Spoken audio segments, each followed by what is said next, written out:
Hello and welcome to another live edition of The World's Gone Crazy. We're going to be soon eating no meat according to the British government. Sadiq Khan has now signed an agreement that, forgive the sound in the background, it's a washing machine.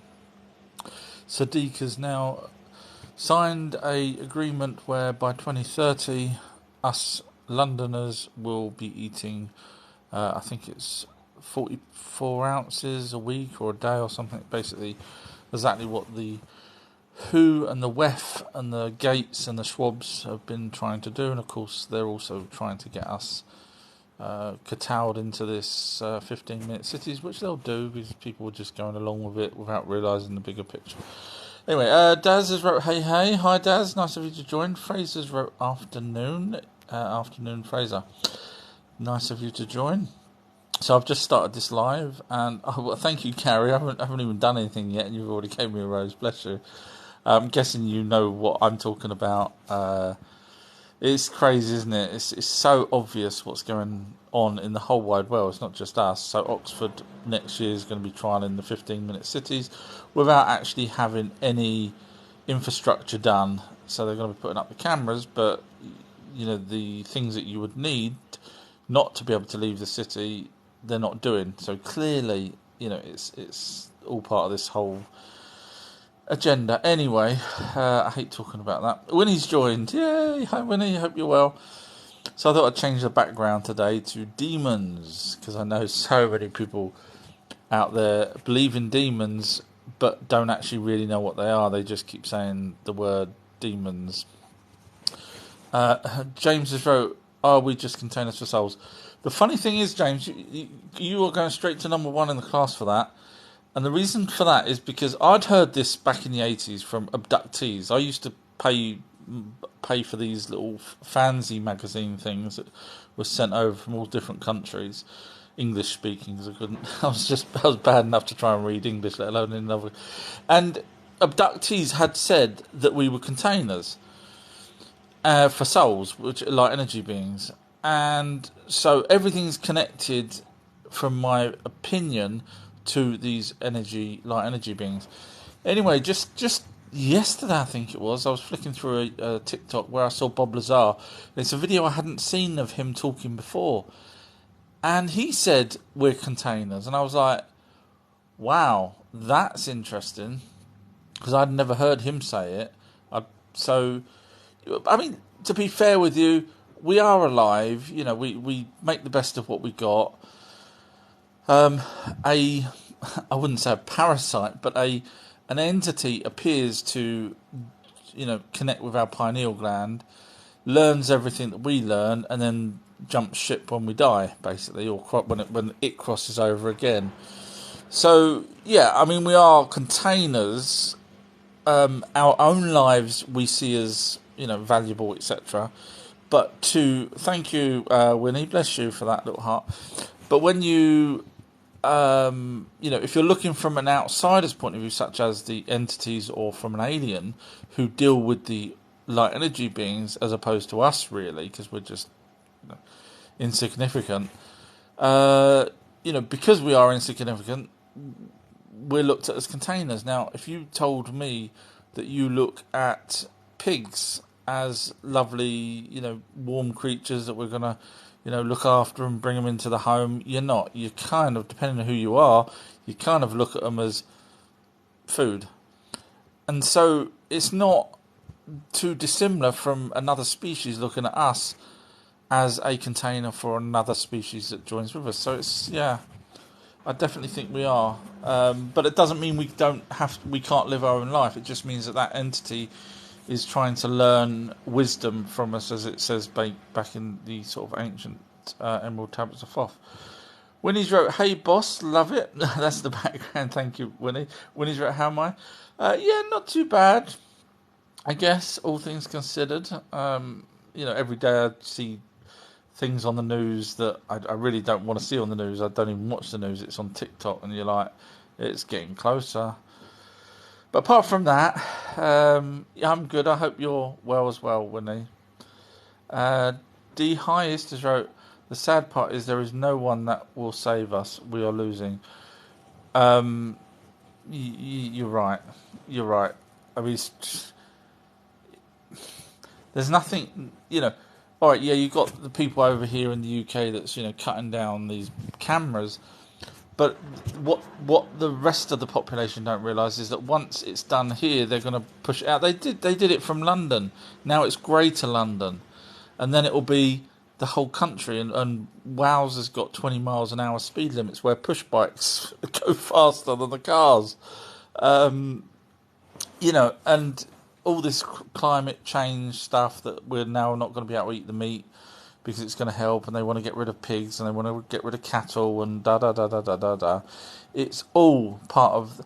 I never elected Swab or Gates or any of those lot, but they are. Willies wrote, "Saving our stocks before we go. Saving our stocks before we go." Yeah. Saving our souls before we go. Okay, sorry, you wrote that underneath. Yeah. This is live, everybody. I'm reading every single question. Gary's wrote, "Do you believe in a second coming?" No. I mean, if you believe, for example, who Jesus was the person that I said he was in my videos, and still no one's told me I'm wrong. Not even a religious person has said I'm wrong. So if I'm right, then he's came, he's died, he's gone. That's the end of it. The Anunnaki, they're not going to come back and save us. I mean, they tried to kill us many, many, many times. I've read the tablets, read the translations of them, and it's not just done by one particular person, it's done by many of the translations. They wanted to wipe us out a lot.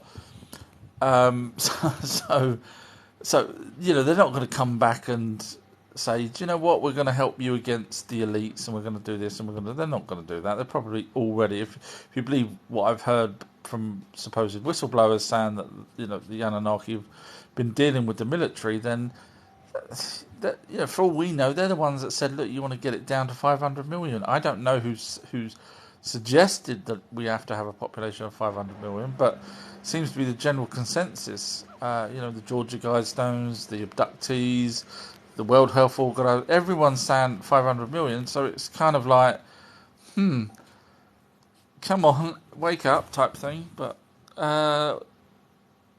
Winnie's wrote, "Save yourselves" with a little heart face. Yeah. Space Shifters put much respect. Thank you, Space Shifter. That's very nice of you to say that. Moses wrote, saying that we are a species with a soul and consciousness. I think we have our own consciousness. I think but I think the soul, the spirit, is a light energy being, an orb, as people have seen them. That's only because once my dad passed and I did a Ouija board and found out that they're real, then I started paying clairvoyance mediums. I read everything. I read all of Dolores Cannon's books. Before that, I was just mainly aliens, Bigfoots and stuff. Thank you, History and Coins, and I hope you're well. So yeah, I think we have our own consciousness, but because obviously when we're asleep, we become unconscious. So you kind of have to have your own consciousness. Otherwise, we'd be awake when we're asleep if our consciousness was not part of us. So obviously, when we sleep, our consciousness goes. It's like turning off a TV, I guess. So yeah, I think the soul is definitely, in my opinion, is definitely a entity. Stephen Truthseeker has wrote, "Hello, Stephen. Hello, nice of you to join. Thank you. This is live, everybody." Winnie's wrote, "Boss, I've said get out of the city, free to roam here. Do I have to wear a tartan kilt, Winnie? That's the question.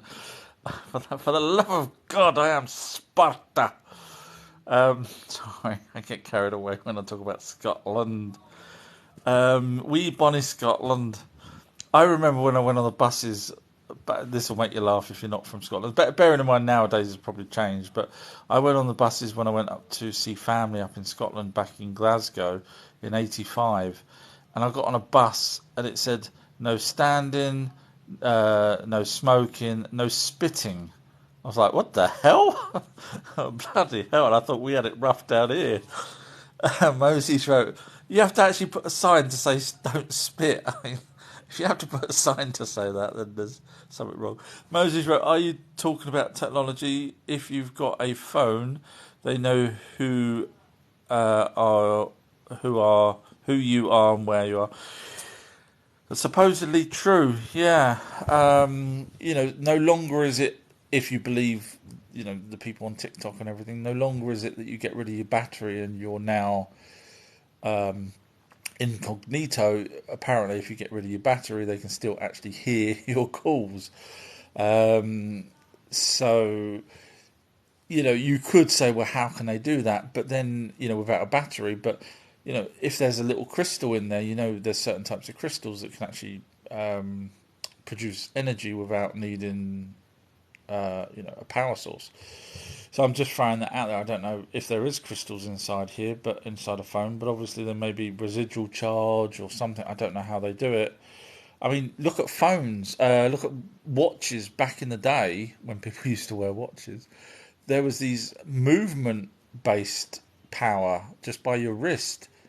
And so, is that technology inside these phones? So when we take the phone battery out, we're thinking, we're good, but just by moving all the movements that it already done, it produces an electricity. History's wrote, I can answer why this is, sir. So history's probably going to jump in and explain it. So history, if you want to come on in, while I'm waiting, there it is. Okay, explain. Hello, Hello. all. Can you hear me? Yes, I can. Hi, history. The reason that is, they brought that in because if your battery dies in your phone and you're like out the bush or something like that, we can still find you if you've got no battery in your phone and all that by using the chip in your phone and the satellite to locate you. So that's why they actually did that for emergency services reasons to But make sure that we can find you. but would you not agree that it's probably done really for tracking people as opposed to that, and that is just a byproduct of it? I'm just Well, asking. that's the Thought. other, yeah, that could be the other reason, but emergency services actually requested that to be done because we lost too many people out the bush when their batteries died and things like that, and we couldn't find them anymore. So we asked the chip to be put into phones so that we could still track them when they get lost. Interesting, but um, I'm just thinking, here in the UK, pretty much 5 minutes and you bump into someone. So really, it should have only been for people that's going out in the wilderness, I would have thought, or something like that. Maybe I'm just, Yeah, I but if agree with you there, but the issue was we don't know who's buying, what phone, if they're a hiker or whatever that goes out in the wilderness, so that it got to be it put in everything, all phones in.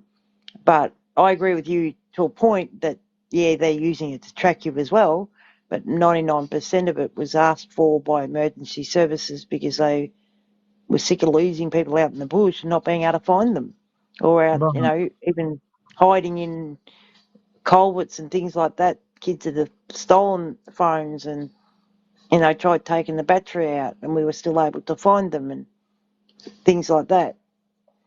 okay, that's interesting.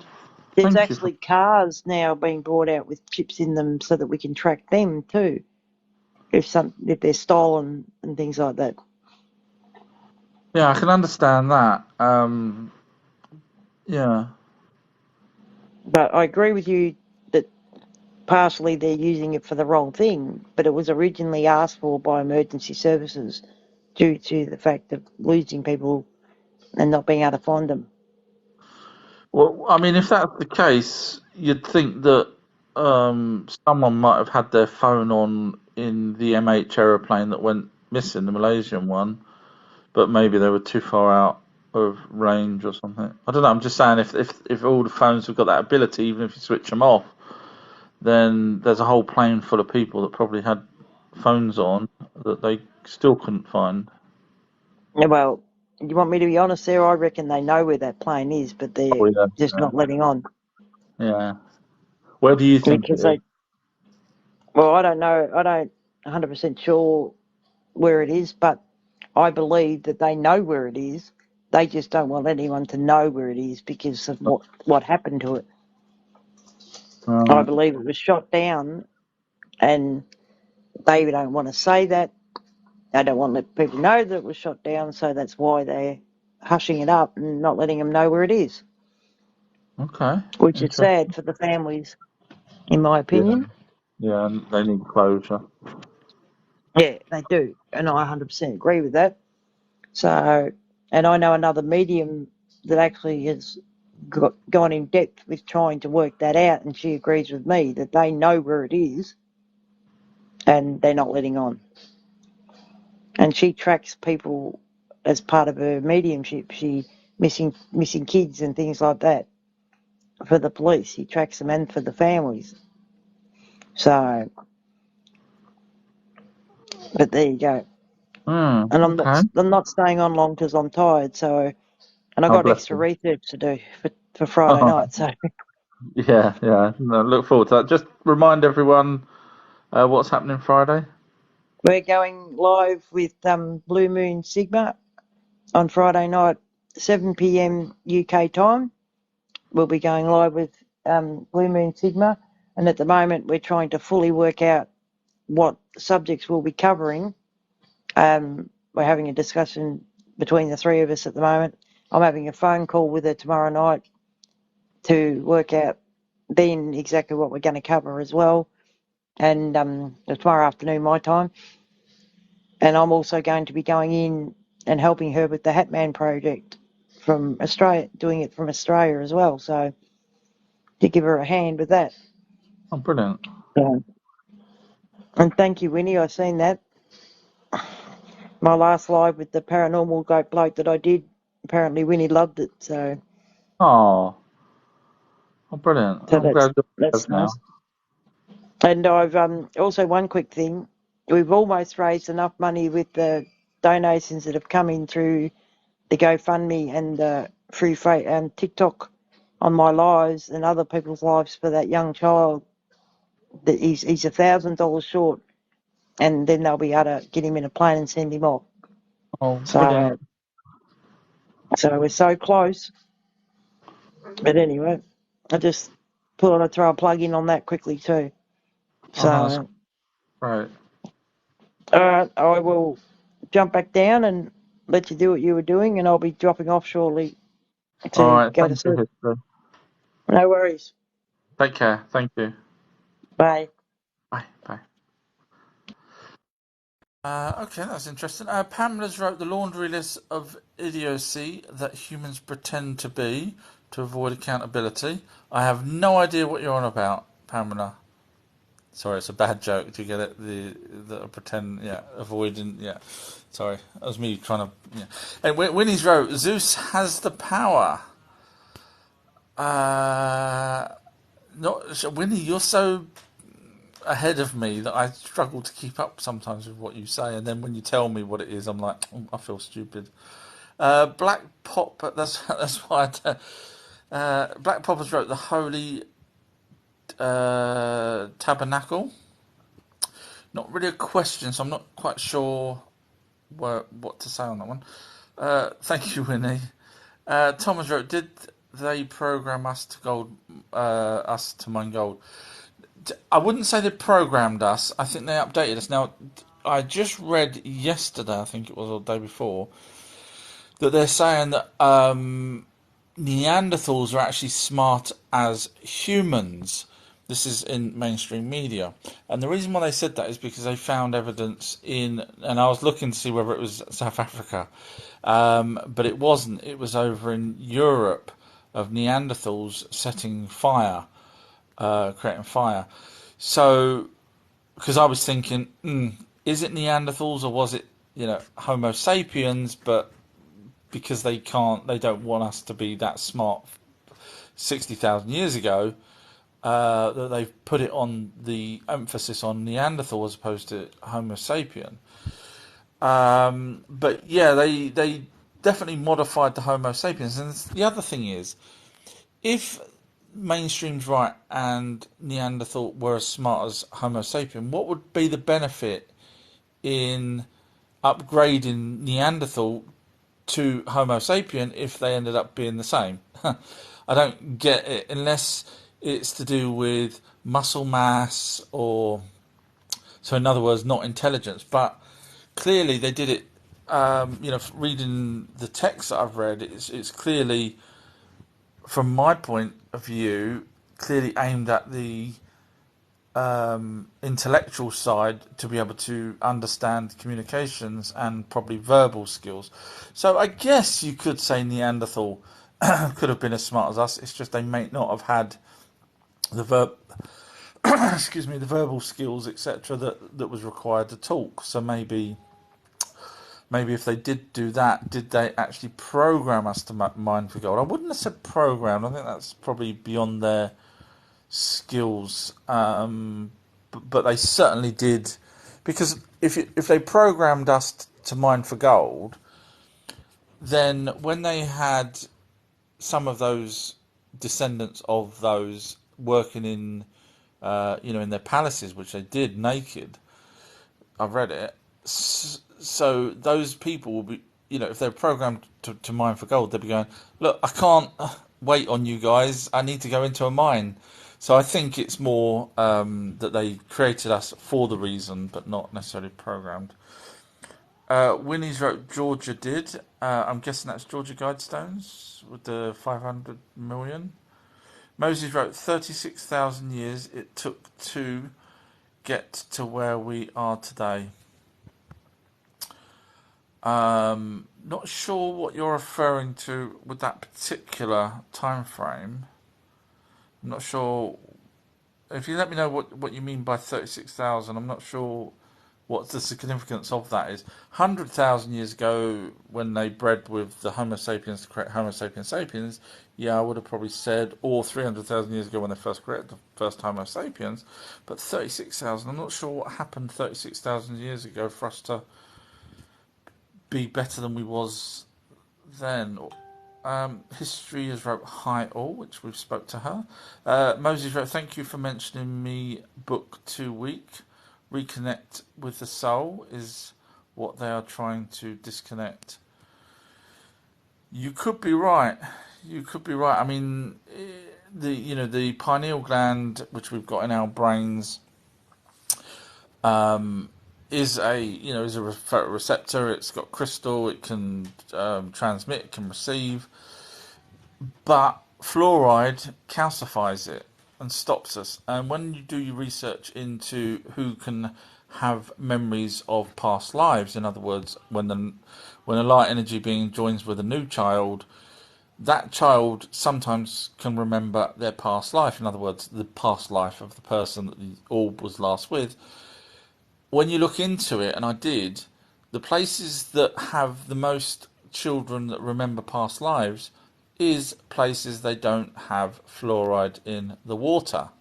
And I looked at that because I thought, I wonder if that's anything to do with it.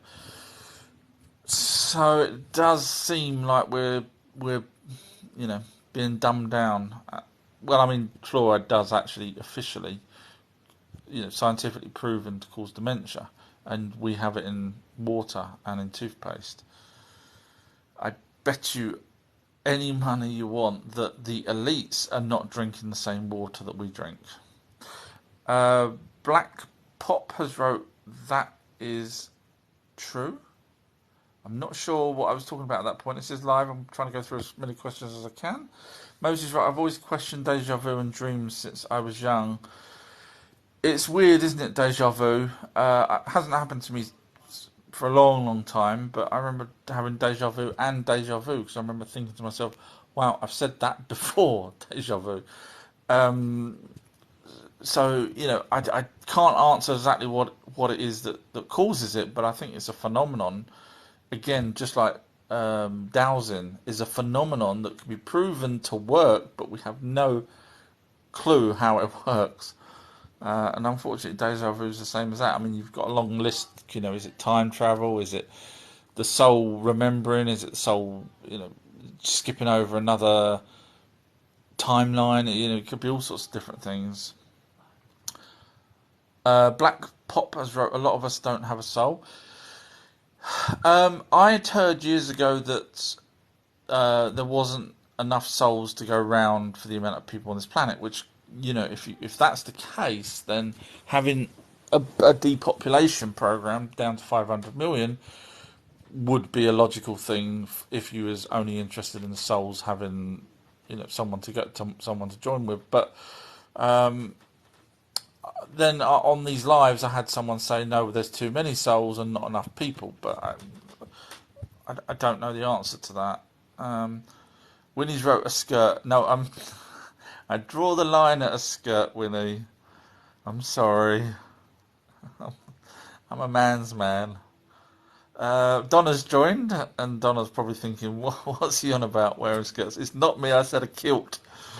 Donald, where's your trousers? History and Coins, right, I can answer. I read that one. Mr. Knight has wrote, hello, Mr. Sorry, Mr. King, sorry, my bad.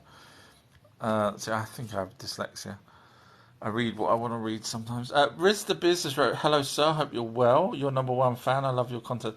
Riz is my number one fan. I know there's people like Winnie and everyone else, but Riz keeps telling me he's my number one fan on the backside as well as on these lives. So I guess I have to call him my number one fan because no one else says they're my number one fan. So thank you, Riz.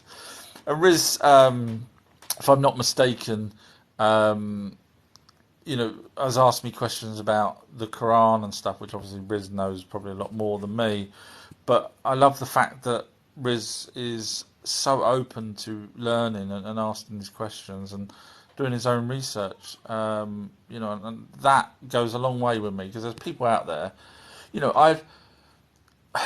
I've done okay for myself in terms of creating things to make a few quid. And in my life, people's come and go. But in my life, there's people that have less than me. And back in the day, I used to offer like lend them money, and then of course they didn't pay me back, and then they would just disappear and things like that. So I got to a point where I said, no, I'm not going to lend any more money out. I'm going to teach the people. It's the old saying, isn't it? If you feed them, people with a fish, they'll eat for one day. If you teach them how to fish, they'll eat forever. So I come up with that conclusion of doing that to people, and the amount of people that don't want to work, they need money, but they're not prepared to put the effort in. Thank you, History and Coins. And then so I don't kind of feel guilty not lending them money because I say, look, I can show you how to make money. I can come up with an idea, based around your skills because that's what I've done with my own ways of making money. So, and I've come up with ideas for them, and I say sometimes I've even said, look, I'll give you X amount to help you start this process off. Oh, well, if you can lend us the money to start it, can't you just lend me the money? So, yeah, that's why I like Riz. That's why I say I have a lot of respect for people like Riz and like History and people like that, because they put their money where their mouth is. They'll go out and they'll do the work. Sorry, I digressed there, didn't I? Winnie's wrote, everything can be utilised. I'm trying to remember what that was for. Sorry, Winnie. I hate not knowing what you're talking about. I'm so sorry. It's me. Sorry, Winnie. I'm sure everyone else read that and understood, so it's only me, probably. Moses wrote, okay, technology's a double sword. And then Moses wrote, good point. Technology is, we've cornered ourselves into what we think is utopia. Do you know what the funny thing is? When I was young, and I heard the word utopia, and they were talking about this for 50 years time. Oh, in 50 years we'll have a utopia. We'll be have computers. We'll be have all this kind of stuff. And I was like, hang on a minute, because with every advancement comes a negative. Everyone will have a car, more petrol, more digging into the earth, more fuel, more money, more pollution. Everything that they used to talk about in the past as a utopia for us in the future involved a double-edged sword. It really was. Sorry, Winnie's wrote it was about chips in phones. Ah, yes, yeah, everything can be utilised. Yeah, you're probably right there. Thank you, Winnie.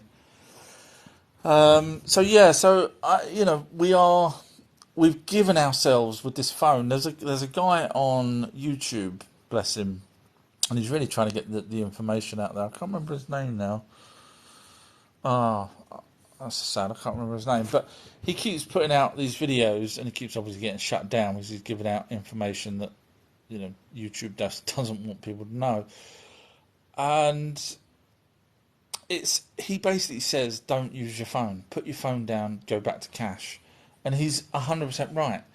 However, you know, just last night I transferred £50 to someone, and I did it on my phone. And yeah, I can't imagine going to the bank, drawing £50 out, sticking it in an envelope, posting it.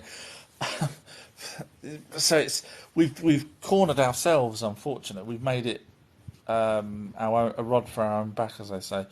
Technically, we shouldn't, but it's the powers that be that want us, to be controlled, and so therefore, if they didn't want us to be controlled, then we might have had a bit of better of a future. But when he's wrote lots of magnetic areas that act as a barrier, which is probably why they maybe have put all those towers up with extra boxes. They're not just for 5G, so maybe they're getting past the magnetic areas, as you say.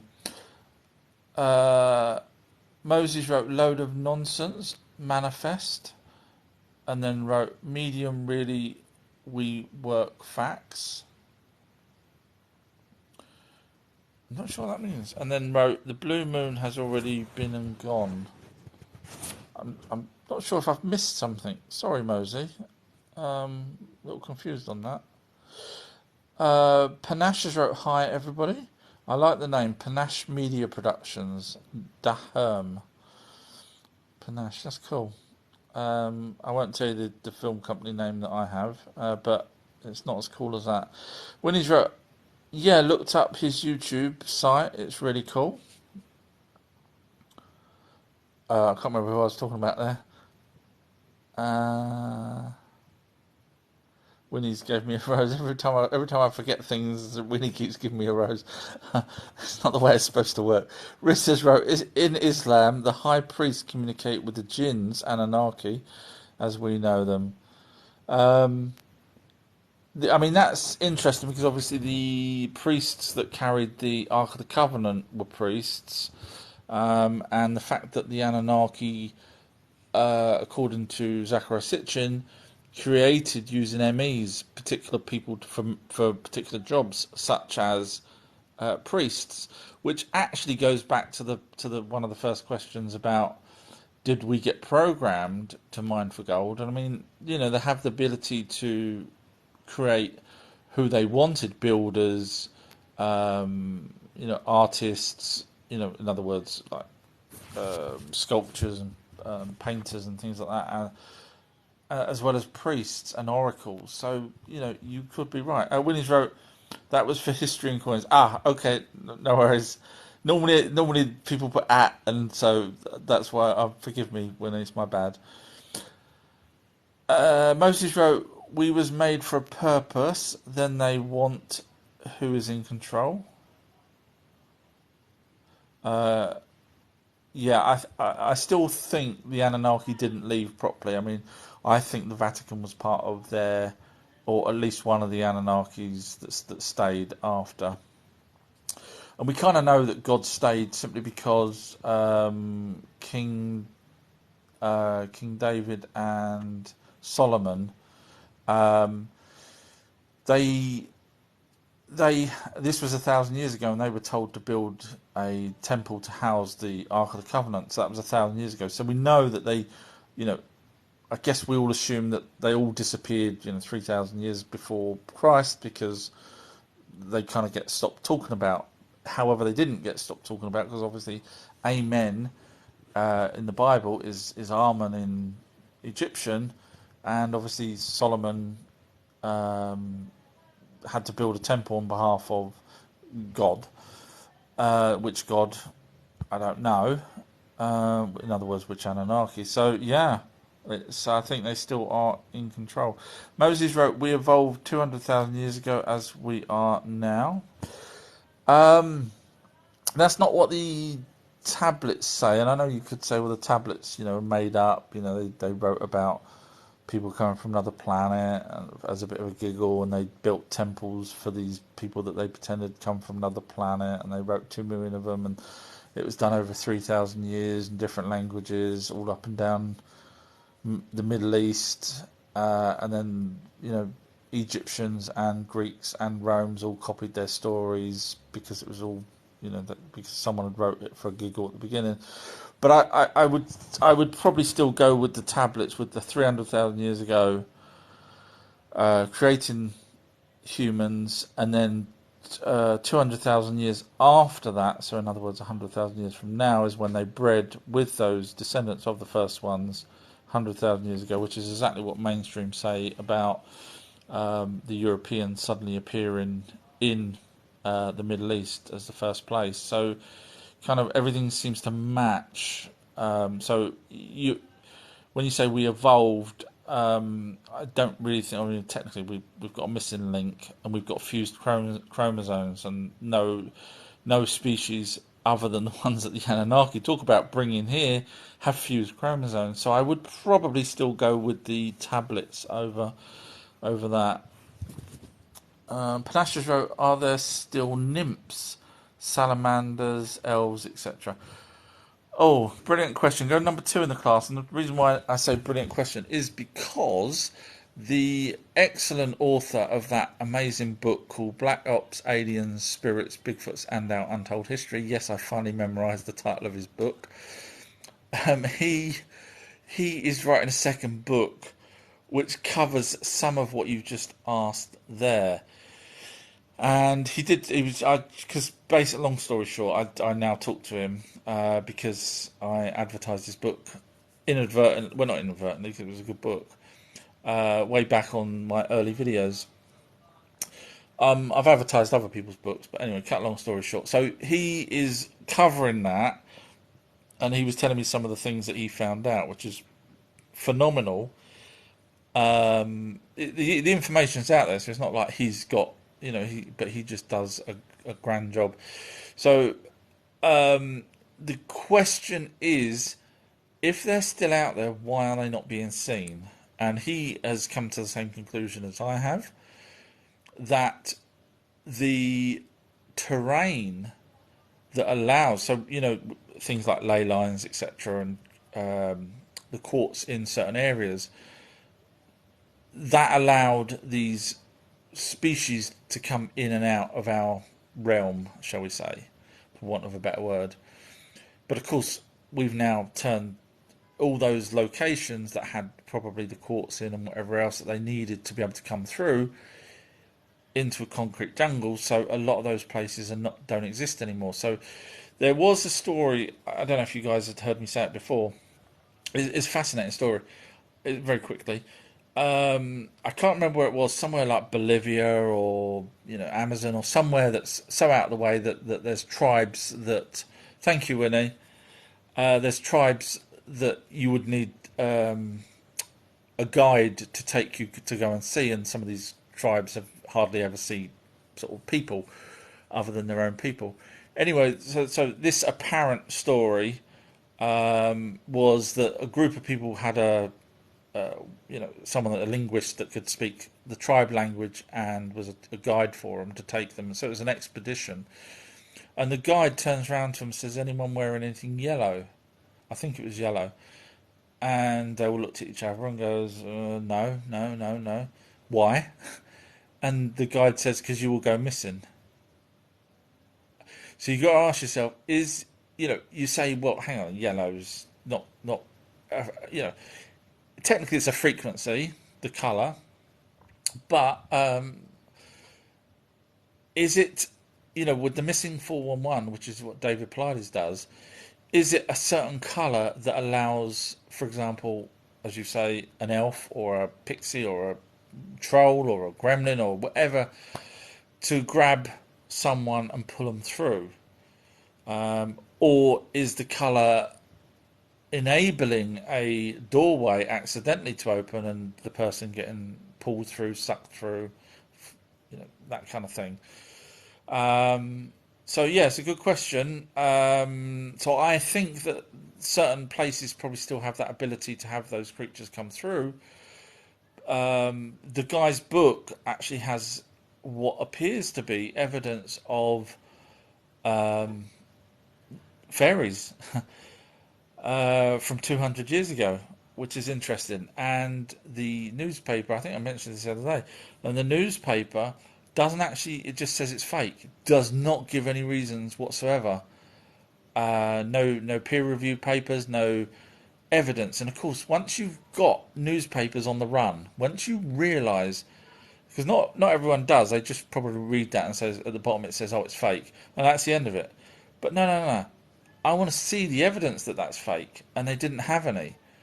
Then, when you start realising that if they don't have evidence, chances are it's probably true. So yeah, so that look forward to the book when it comes out. He's got his other one already. If anyone's interested, it's called Black Ops: Aliens, Spirits, Bigfoots, and Our Untold History. It's on Amazon and Kindle and audio book thing, Audible. Kerry's joined and wrote, "Hello, boss. Hi, Kerry. Nice of you to join. I hope you're well." Winnie's wrote, repetitive actions could be seen as programming with restrictions and for conditioning. Indeed, they could. That was talking about whether or not it was programmed for gold. I guess it could be long enough periods. Yeah, it could be. I mean, if you go by evolution, if there was an old thing years and years ago that back when I was young about nits, and nits were in people's hair at school. Somehow the school kids had them as opposed to adults. But anyway, thank you, Winnie. And I got told by my mum, that apparently read it somewhere, that the solution that they used to use to put on kids' hair to kill the nits wasn't working anymore.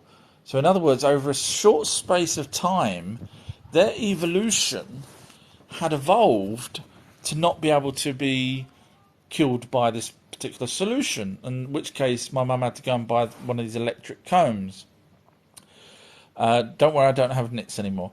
But so the point is, at a very short space of time, if, as Winnie said, repetitiveness became ingrained, just like not dying, because technically, how did the first ones not die? If this was the case with the solution, how did the first ones die, but spread on their genes down the line to say, hey, become immune to it?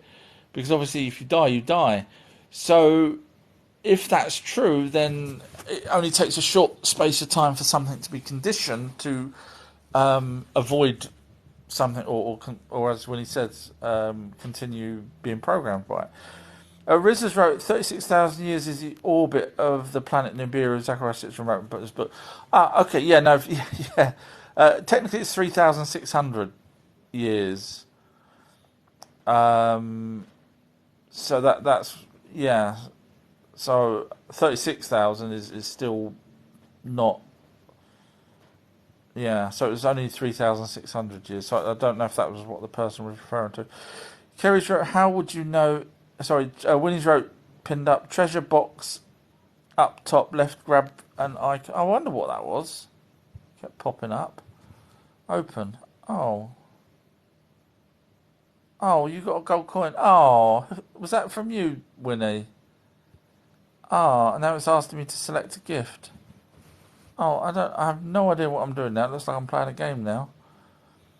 And it's talking about welcome packs and stuff. Oh, thank you very much, Winnie. You didn't have to, really, you didn't. That's lovely, thank you.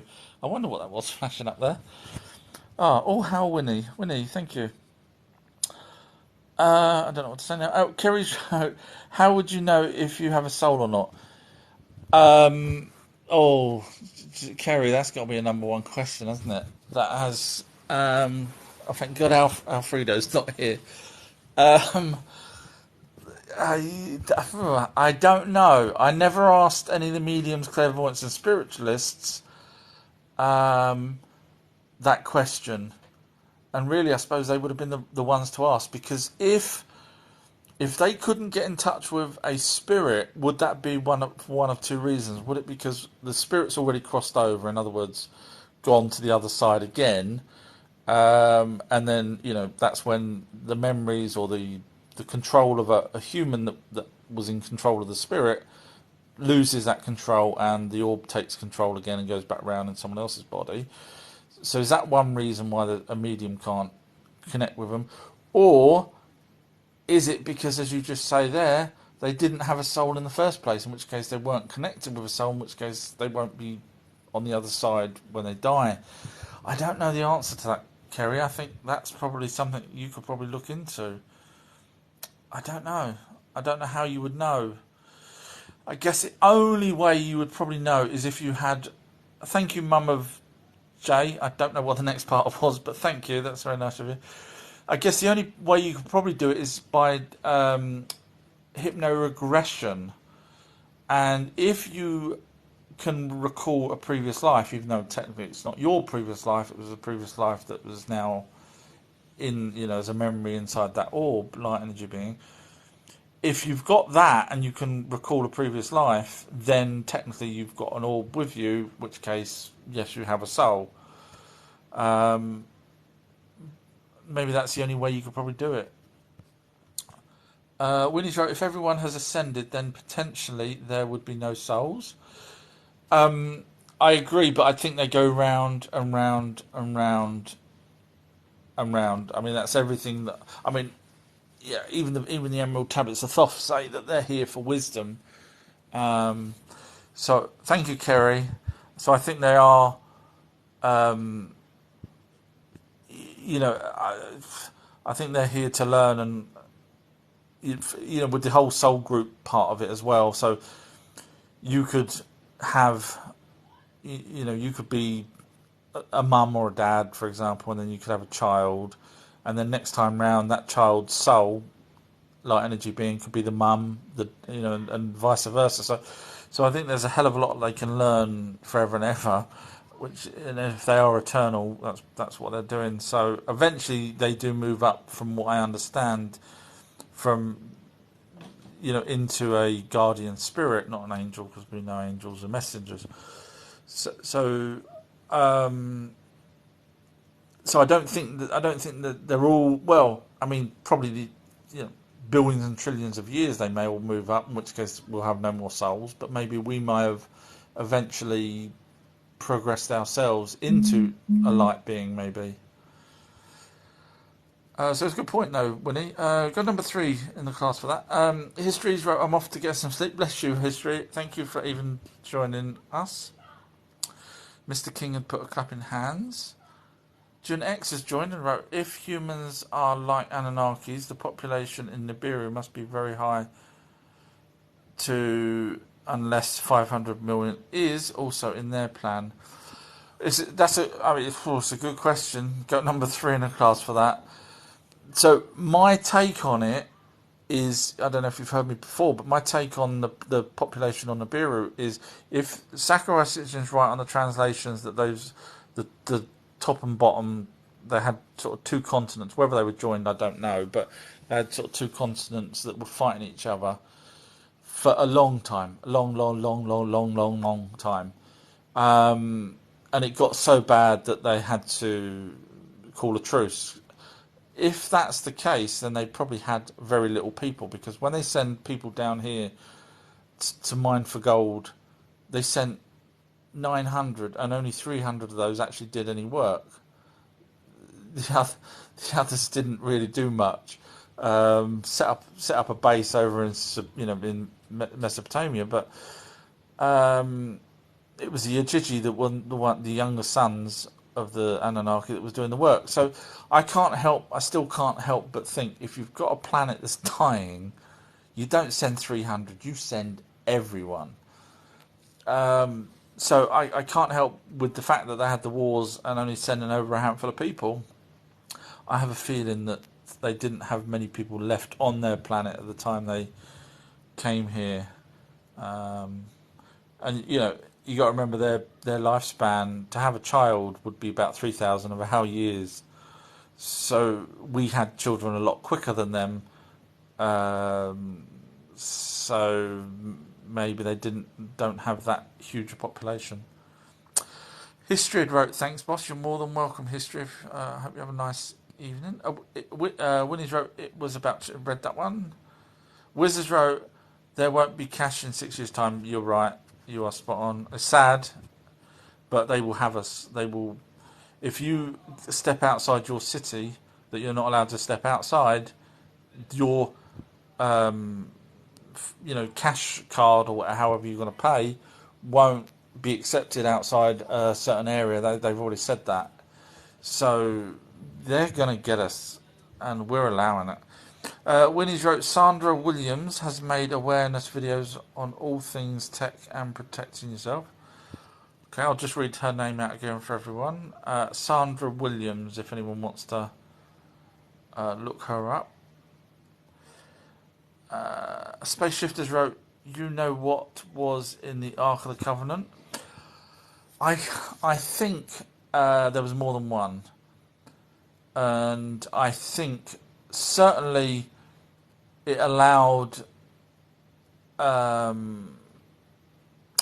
I think it had radiation in it. There's no reason for them to have built, with gold and everything else. And the priests dying, only certain priests can have it, and they kept having to change the priests and so on. So it was certainly something to do with radiation. Now the priests had their chest plates where they could literally press buttons. It didn't say buttons; it said jewels. But we know certain crystals can produce energy. So were they talking to the Anunnaki and heard voices coming from the box? More than likely, that seems to be the thing. So was there a speaker inside the box as well as power? So it has to be power. It can't. I can't remember who I was listening to the other day. Another researcher that said it was designed just as a speaker for the Israelites, for example, whoever was holding them at the time, because that particular box was transferred to many different people. But I can't remember which researcher. I think it's the one that's very well dressed, but I don't want to keep making videos making that person look bad. But the fact of the matter is, the story goes, if you're going to go by the stories, that yes, it probably was a speaker, but it wasn't just a speaker, because the story goes that the people that was holding that pretty much won every war because of that. Not just the holding it and they was lucky enough to win. It was because of that. So it had some power behind it. And if you go by the trumpets blew and the walls of Jericho came down. If you watch my videos on my Patreon page, which has a video about the Book of Revelations, Genius book, Genius video, should I say? I conclude that the trumpets are not what you think they are. They're missiles. So was there a device inside the Ark of the Covenant? Because when the trumpets blew on the 6th day or 7th day, going around the walls of Jericho, the walls came down. Now you could say, well, it was sound. You could argue that. But when you look at the Book of Revelations and they talk about the 7 trumpets, and they describe each event that the trumpets actually did, in other words, destruction, slicing off the top of a mountain and so on, then you look at the Sumerian text, or the versions that Zachariah Sitchin's translated, where one of the missiles or nukes or whatever you want to call it, trumpets, sliced off the top of the mountain. They all seem to match. So, yes, that's my own conclusions. That's why my Patreon page is full of videos that you should all go and watch, because no one else will ever come out with these conclusions, because no one else does the hard work that I do. So I think maybe there was more than one ark. And obviously the ark was a certain. I think it was 4.5 cubits. I might be wrong. 4.5 cubits by 2.5 cubits, which is the same size as the interior of the granite box in the Great Pyramid, which I think most people now have agreed that there was some power running through that. I mean, it still has power now. People have gone there with these counters, and you can still see voltage coming from it. So, yeah, it was clearly a power source of some description. And if you had a granite box, and granite is very, which is why the octagon made of wood painted gold compared to a granite box, which would have been a lot heavier. So box and even in Egyptian museum, they're all granite boxes. Even in India, boxes where there would have been some sort of device. The granite boxes, according to my research, which is why you should watch my Patreon videos. Granite boxes are the best at holding radiation at bay. So if they had the Ark of the Covenant inside the pyramid,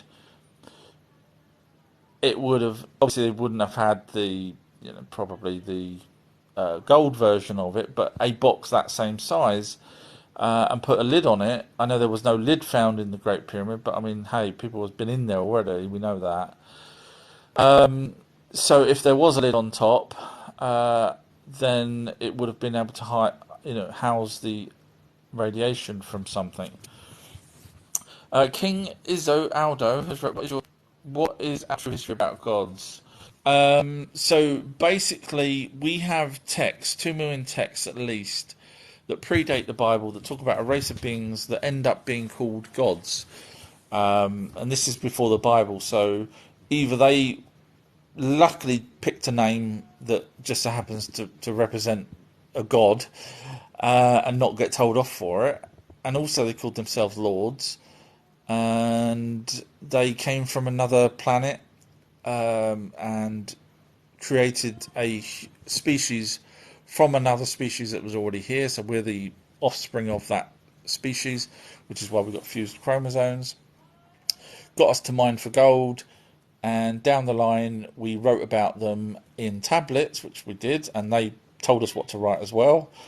And way down the line, 2,000 years ago, give or take, people started copying the older tablets and made them into a Bible. Unfortunately, they were talking about the gods, plural, Elohim, plural, Genesis 1:26, plural. However, powers that be certainly didn't want us to know that we had genetic, modifications by an alien species. And that's pretty much the true story, because everything matches. Steve has wrote, you it's not me, that's him. You believe we live among the Anunnaki now? I'm guessing that's, do you believe we live among the Anunnaki now? No, the reason for that is because the Anunnaki were 8 to 12 foot tall. They really were. They called us little people. Actually, in the tablets, they called us little people. So we know the carvings of them, where they're standing in front of or sitting in front of tiny little people, was, and even the Egyptian and Roman gods are also the same height, 8 to 12 foot tall in their carvings. So we kind of know that the Anunnaki were big, and if they was walking amongst us now, you'd probably notice them. So is our military or is our elites dealing with them? More than likely. Are they walking among us down the street? No, they wouldn't. Then they wouldn't even want to. Winnie's wrote, from what I've read, the Greek gods were petty and jealous. A lot of their ancestors were. Told you I'm dyslexic. Right, I'll read that again. From what I've read, the Greek gods were petty and jealous. A lot of their actions were vengeful. Thank you, Winnie. I told you every time I do say it wrong, Winnie gives me a rose. I'm gonna be buried in roses in a minute. See, I'm not perfect, everybody. I know I pretend I am, but I'm not. Yeah. I think. Yeah. I guess if you took you got me to make a really fair point there, Winnie. Go number 2 in the class for that, because if you take the Sumerian tablets like we do now, we read the translations of them. We can see that time passes. We can see that at one point they did this, at one point they did that. But if we was back in Greek times and we're talking about them, and we picked certain things, just like the Bible's done, picked certain stories, and we was to try and write down, about Enlil and Enki having their fights and whatever else, you could make it probably hype it up a little bit and make it more vengeful. So that's what I probably think they did, because when you look at the Greek the Greek stories, they certainly the demigods, absolutely the demigods. Thank you, Winnie. The demigods were vain as hell, absolutely vain as hell, and more jealous and more petty than what their parents, in other words, Zeus or Enki, if you will, and Enlil and so on, were. So all of the stories, or not all, but most of the stories of the Greeks, as you say, I mean, Medusa was cursed simply because she was prettier than Athena. I mean, technically, the story is that Zeus, I think it was, had his wicked way with. Zeus had his wicked way with Medusa before she became the snake-headed woman on the altar of Athena, and Athena used that as the excuse to curse her, to make her a snake-headed person. So so they did, but I think the stories, look at the Hercules stories and the 12, the 10 tasks of all these things that they did. You got to think that they embellished it a lot in the Greek times. So I think anything that happened prior to that would have probably been embellished as well. Just my take on it. So you make a good point. Space Shifters wrote, is it true that the Star of David and the satanic symbol, as above, so below? I couldn't tell you that. Maybe one of the other listeners could. When it comes to satanic stuff, I've looked into Satan and I've made my conclusion that Satan is not what people seem to think it is. It was just I'm not even telling you something that you don't know. It's actually an adversary. That was what it was originally in the literal version of the Bible, but of course people's changed it and added the word Satan. Now, if the real name was Satan, why put adversary in many of the texts? No, there was no Satan. Think about it. Someone said to me the other day, or yesterday or this morning on one of my posts, that what was it? Forgive me, I'm paraphrasing it, but something like Ra was Enki or something like that, and I was like, well, why put Enki if Ra was Enki? Do you know what I mean? But I know obviously Marduk is Ra, but at a different time period. But where this person was saying no, it was the same person all the time, and I was like, no, it doesn't quite work like that. So with Satan, there was no Satan. But if we knew the name Satan, why didn't they write the name Satan? Why didn't they just write? Because Lucifer was only a modern thing. It was only done in the 70s, I think it was, in the New International Version of the Bible. Again, it was another adversary. So if they had their names, they would have wrote their names, Satan and Lucifer, but they didn't, and therefore it's made up, in my opinion, to add to the adversary, to add to the people going to church type thing. Kerry's wrote, what do you think of the tiny metal coins found in rocks in Russia? I'm not aware of that. Oh, coils, sorry. Coils. See, I am dyslexic, aren't I? Metal coils found in rocks in Russia. I'm not aware of coils. Sorry. There you go, Winnie. I told you you're burying me in roses for being stupid. It's not stupid. I was thick. I am thick at school. I was really bad. No, I've not heard of them, Kerry. Thank you, Steves. You don't have to praise me for being thick. Boasties wrote, you can not prove nothing. technically that should be anything. Thank you, Rick. Everyone's realised how thick I am and now give me roses. Um, yes. Okay, moving on. Okay, just to let everyone know, I was in special needs at school. I'd learnt nothing. As this person says, I didn't learn anything, and I came away from school, couldn't spell, couldn't even tell the time, I don't think, and certainly didn't know the alphabet. 16 and I didn't know the alphabet. Seriously. But maybe that wasn't me being thick. Maybe that was just by the way my brain worked. They needed to teach me differently. Sorry, Boasties wrote, you cannot prove nothing.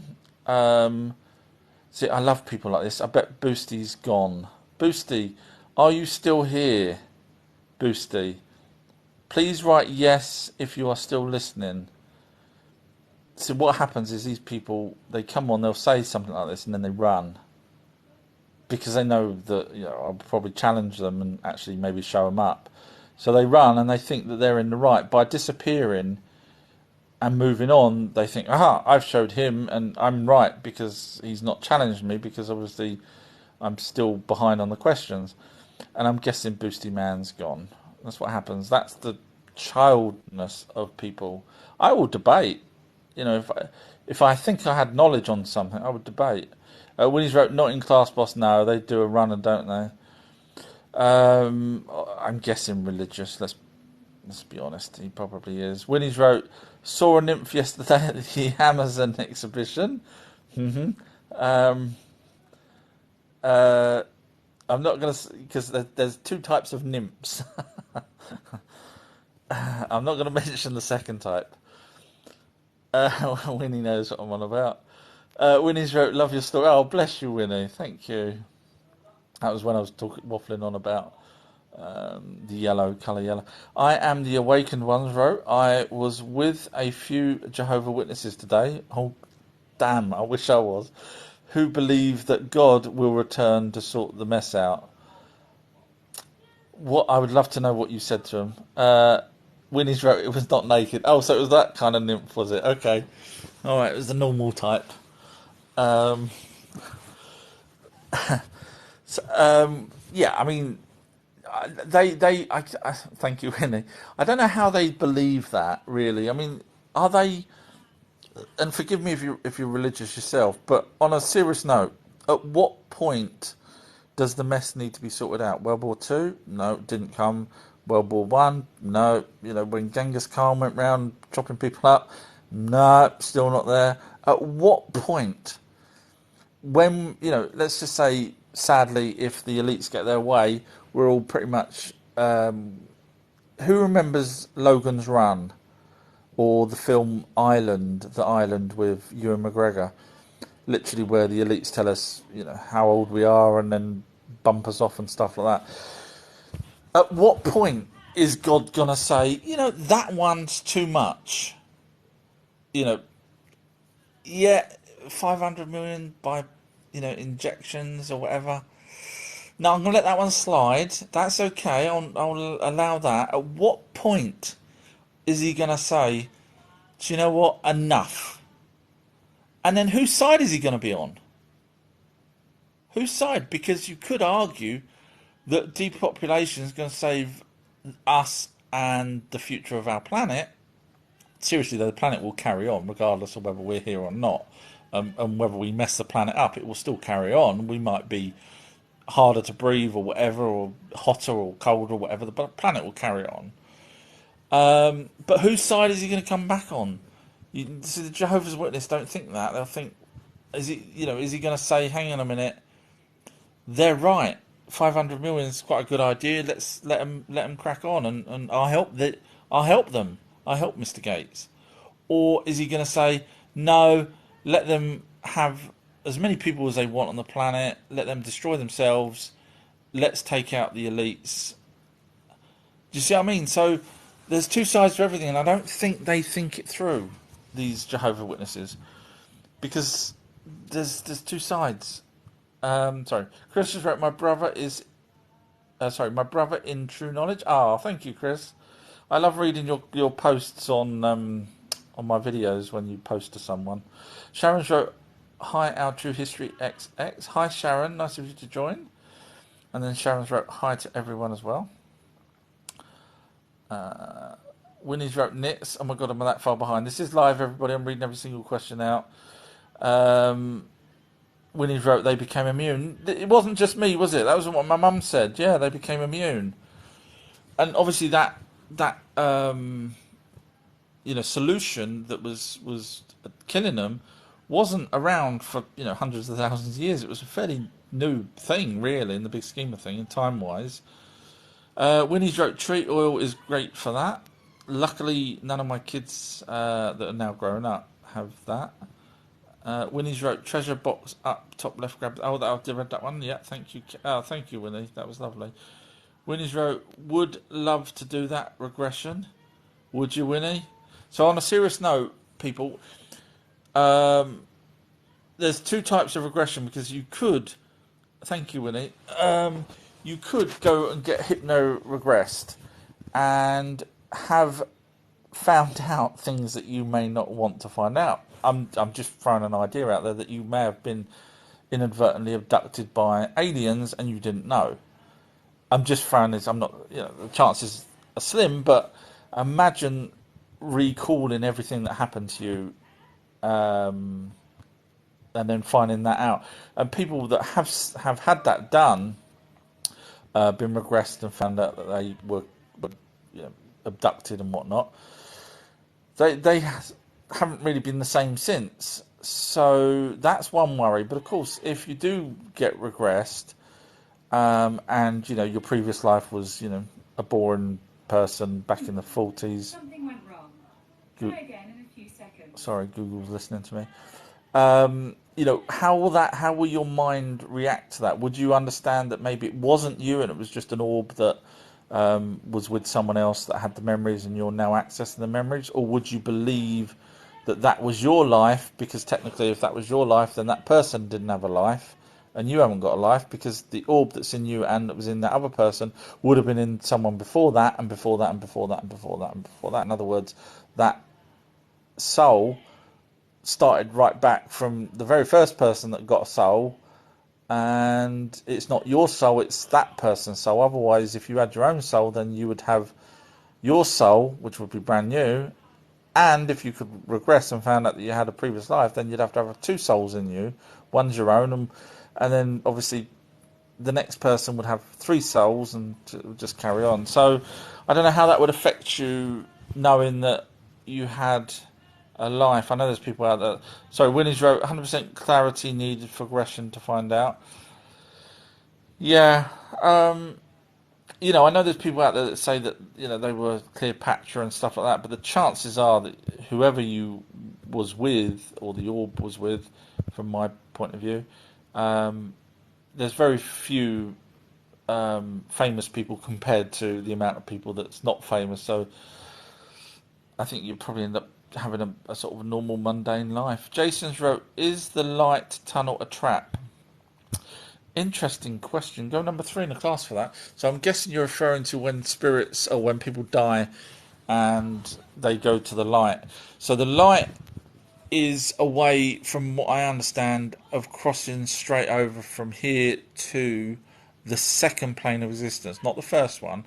And depending who you go by, Christians, Buddhisms, blah blah blah. But I just call it, because each one's got different planes of existence. So I just say our plane. The next plane is where spirits are, and the plane above that is where the orb would take control back, and you're not a spirit anymore, and that's it. You're out of the game, and the orb takes control back.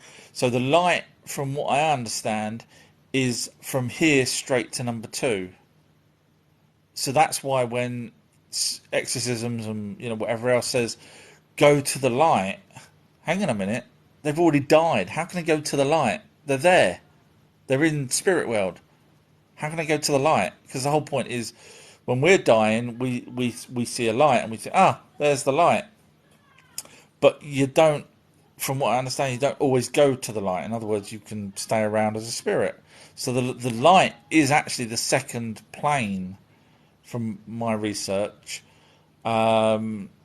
So is it a trap? If that's what you're referring to, the tunnel? No, it just means you bypass being a spirit here on Earth and go straight to the light, which is what seems to happen when people have already crossed over and they get told to go to the light.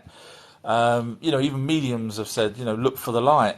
So it's not a trap, it's just a way of crossing over. And then once that orb crosses over that light, it will go in front of the Council of Seven, be told a new job, and join with another baby.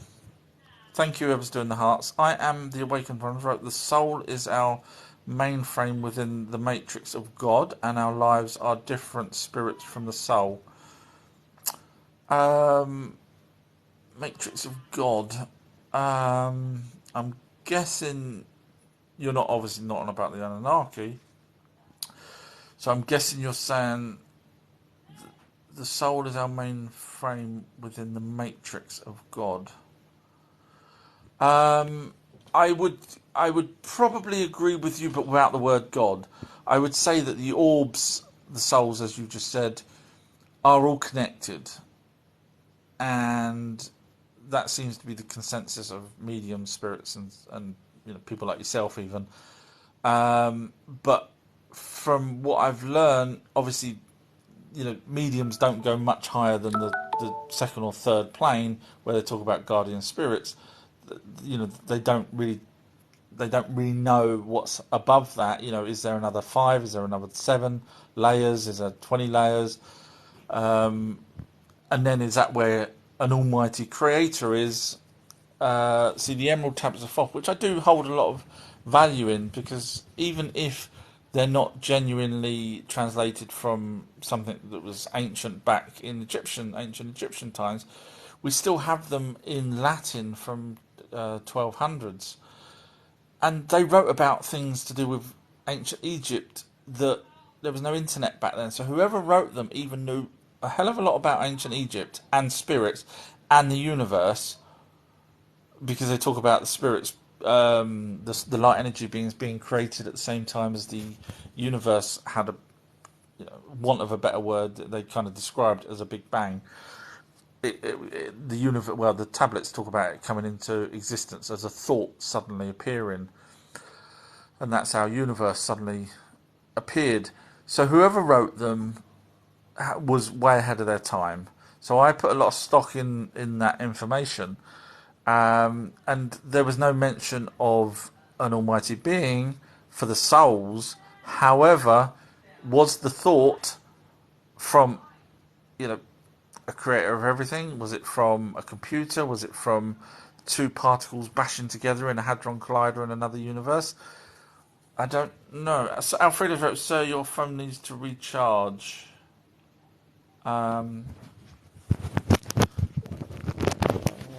Why you say that? It's on 54%, I think. I've just took it out of the case. Hi, Alfredo. Oh, it's hot. Maybe I shouldn't have put it in the case. I was actually going to do a YouTube live, and I was trying to use two phones because I was writing a piece of paper so they could read the background and all that. In the end, I gave up. I thought I'd come back on TikTok. Winnie's wrote, if this lesson is wisdom, to me that's infinite. Yeah, because every person will have a different life over and over, and if they can go backwards and forwards in time because their energy, then they could go. I could have been doing this, 1,000 times already, and each time a different spirit entity is with me learning. So it's not just them learning it once, and I die and that's the end of it. If they can come back in time, go backwards, and a different spirit joins with me, that's why you could probably end up with deja vu. As Mr. Deluxe has wrote, or put a skeleton, then a trident, and then another skeleton face, skull, should I say. Martin has wrote, hi Martin, nice of you to join. This is live, I'm behind on the questions, I'll go as quick as I can. Winnie's wrote, they had their own kind of spirit box. I'm guessing you're referring to the Anunnaki. Not originally, no. If you believe the Emerald Tablets of Thoth, then they only really found out about the underworld or lower world. Technically, it's under the world, so it's not the lower world because the lower world was Africa. But the halls of Amenti, basically, the orbs seem to have gone through the ground, which is what happens with people seeing them creating crop circles and coming in and out of the ground. So that's really the only time that they knew about spirits. So from that point, did they have a spirit box? Well, if you believe the Emerald Tablets of Thoth, he was in communication with the seven and then the other two, which were the main two orbs, entities.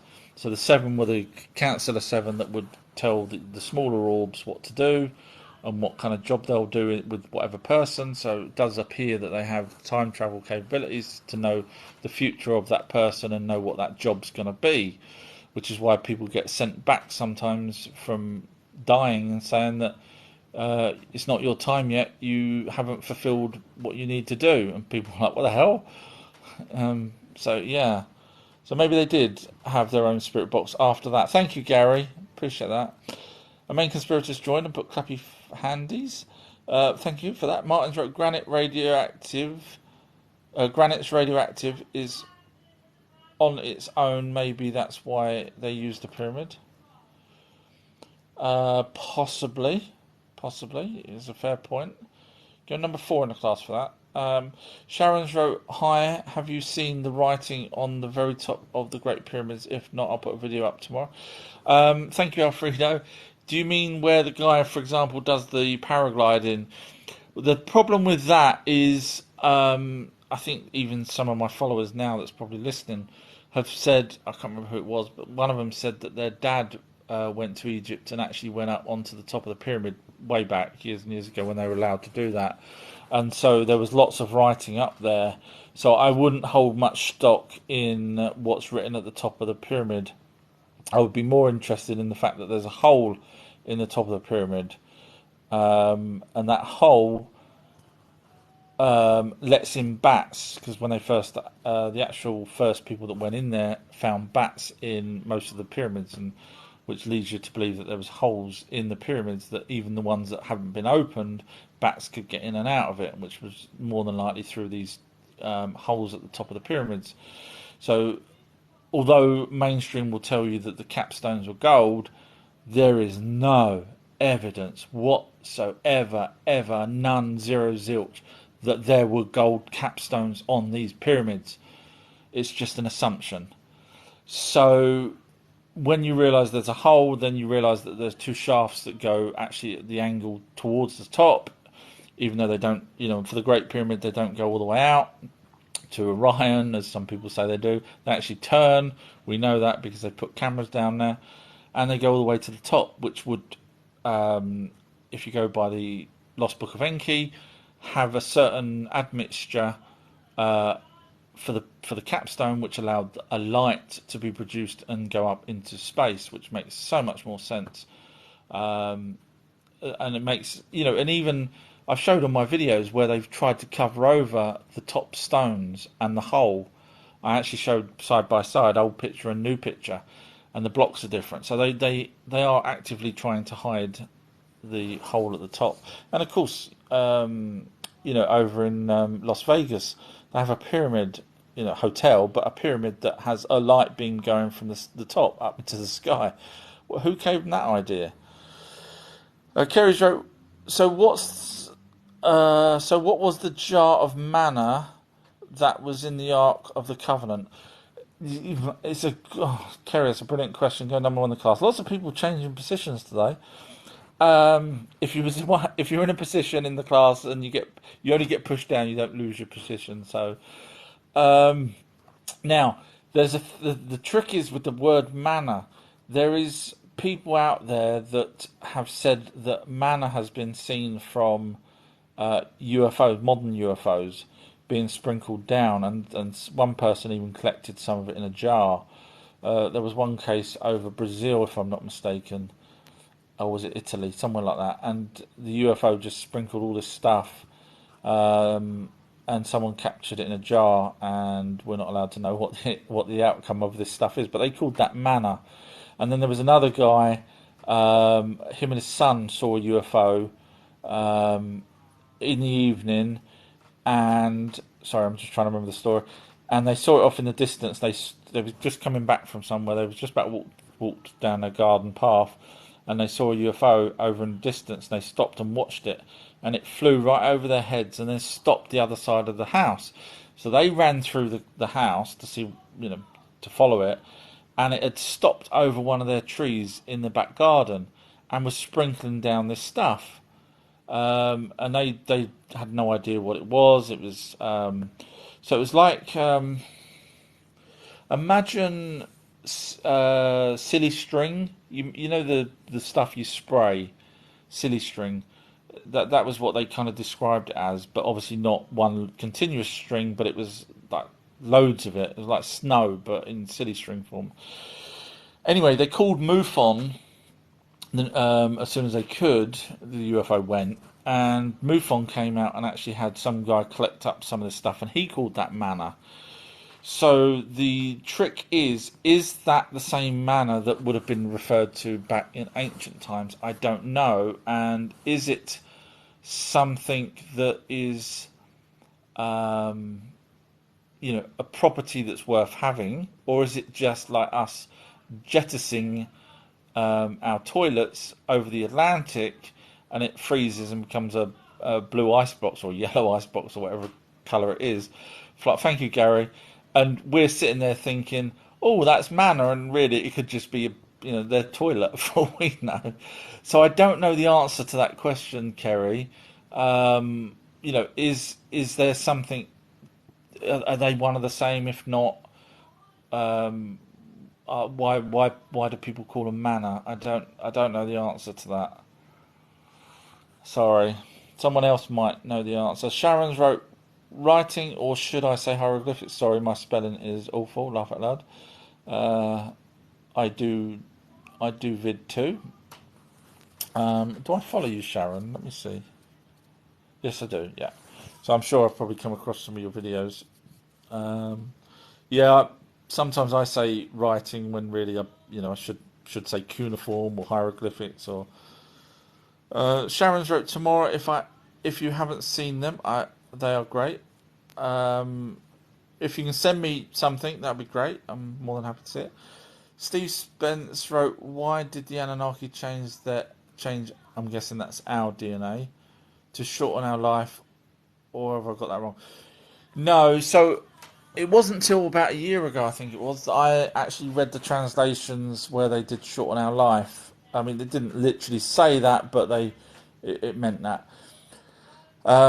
So we had longer lives back before the flood, and that's written about in, for example, the Oxford University website's translations when Enlil wanted to bump us off again, and he did it about 10 times over the space of quite a long time. There was 600 years difference, roughly. That's what it says, 600 years.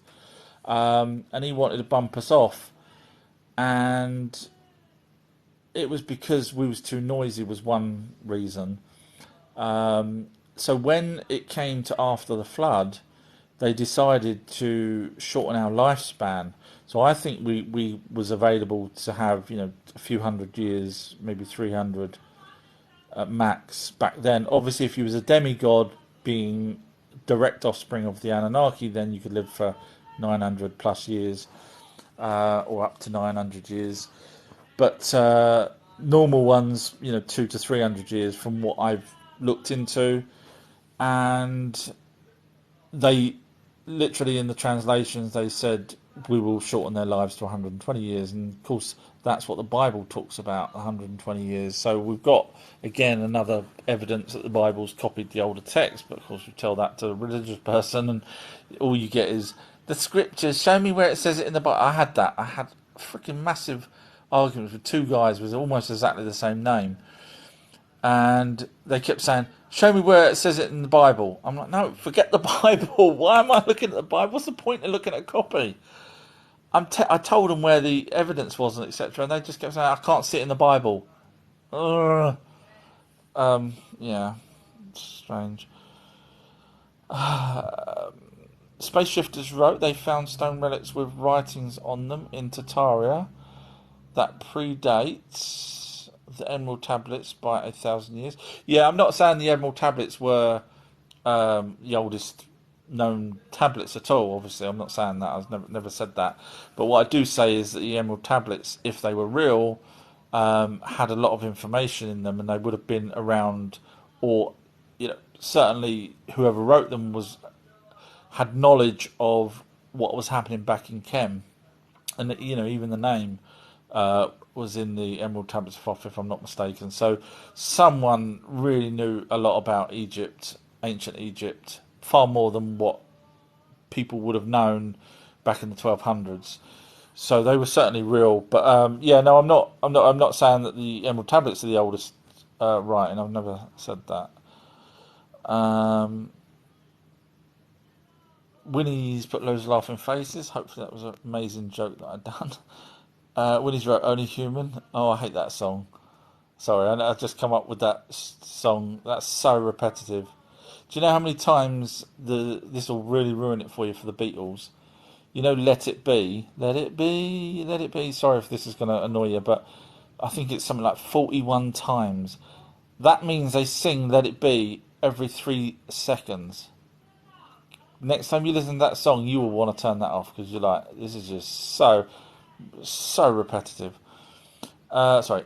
Embla has wrote yes, or Embia has wrote yes. I'm not sure what that was referring to, but hopefully it's something cool that I said.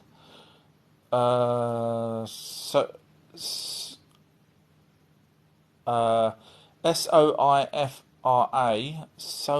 Soifra has wrote, how do I get an alien lover?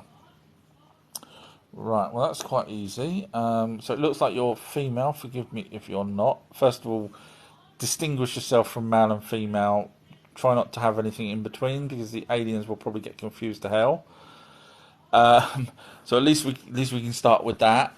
Really, you want a Palladian or a Nordic, possibly if you're into tall men, Anunnaki. Try and stay away from the Greys and the Reptilians. They're probably not so good for you. Alfreda's wrote, pinned up, I'm not alien, but my loving is out of this world. There you go. You've got yourself a suitor there. So yeah, there you go. We've set you up. So if you're anywhere near Australia, run. I'm joking. Winnie's wrote, it was not naked. That was to do with the nymph. This is live. I'm reading every single question out, by the way, everybody. It's just I'm behind. Karen's wrote, there is only one true God who is in heaven. Karen, are you still here? If Karen's still listening, could Karen just write yes, still here? And can someone pin that up? Because I'd be very interested to know your thoughts on things, Karen. Because believe it or not, no one ever wants to talk to me when it comes to me talking about the older text that the Bible copies from, which is a fact. It's not me making that one up. That's a true fact. But I'm guessing Karen's not here because she probably heard a few more things about Anunnaki and probably thought, oh, this isn't what I want to hear, therefore I will leave. So I'm guessing that's the case. L Blockers wrote, oh my goodness, you are live, so excited. Thank you very much. Yes, last time I checked, I'm live. Yeah, sorry, that was a bad joke, wasn't it? Sophia, so that Sofra has wrote, Tartaria is cool. Thank you, Winnie. That's why I only do one show a night, Winnie. My jokes are that bad. Karen's wrote, demons are real. I'd love to have spoke to Karen. I really would. Thank you, Winnie. I'm guessing that's to shut me up, Winnie, isn't it? Just to make me distracted from more stupid jokes. Sofra has wrote, daemons. Winnie, stop it. Winnie's wrote, welcome in all. Even if you're religious, I'm happy to chat with you. I generally will ask you genuine questions. Obviously, if you can't answer them, it's not a problem. Winnie's wrote, ask your questions in class to get to number 1, 2, or 3. Knock me off. Alfreda's gonna. Alfreda's wrote, sorry I'm late. I was fighting my way out of a hypnotic state. Oh. and sleep and wake. Brilliant. Okay, everyone's back now. I look forward to Alfredo's comments, but sometimes I worry about him. Alfredo's wrote, "Hello, Kerry. Hello, Winnie." Sufferers wrote, "It makes you feel better. I still don't know the alphabet by heart." Ah, I've had to figure it out. Funny enough, one of my first or second job involved putting films, real films, 16 mil movies away on their shelves, and walking around going, what comes after A? was it, I had to learn pretty quick. Yeah. Karen's wrote, in the Bible, the book of Revelation is prophetic and symbolic. The dragon represents Satan. It's not even worth, if Karen's not here anymore, it's not worth even saying the fact that dragon is separate from Satan, and Satan again was just adversary and dragon. If you actually read the book of Revelation, you'll find that he brings the stars down with it, which means it was a comet. I've done a whole video on that on my Patreon page, Book of Revelation. If anyone wants to watch and learn about the Book of Revelation, I'm your man. My Patreon page has the video. Sophrus wrote, a Pegasus dragon would be cute. Yeah, depending which half. I probably wouldn't want it to breathe fire on me, but so maybe the back half a dragon. Who thinks Toothless is cute? From How to Train a Dragon. And the good news is they're race swapping for the new movie. So, from now on, the Viking blonde girl Astrid from the movie, the How to Train a Dragon, is not going to be a white Viking anymore because they just want to change everything. I have no problem if there was a new character, but just why do it? And who's heard about Snow White? Another company's doing a Snow White film where they're not changing the story into a woke disaster like Disney's got. Forgive me if you're into the woke stuff, but from a financial point of view, doesn't seem to be working for the companies that are doing it. What my take on that, seeing as I do make films, is write a brand new story with all your own stuff in it, not a problem. But when you start changing things that people did love, you're probably going to end up losing money just as they have been. Alfredo wrote, hello, conspirator. Hello, Mr. Something or other. Alfred, people are chatting to each other. This is live. Sorry, I have to go. You're my number one fan. Thank you, Riz. Thank you very much for even joining in. Stephen Spencer, I had a reoccurring dream since a kid, which must be from my orb past life.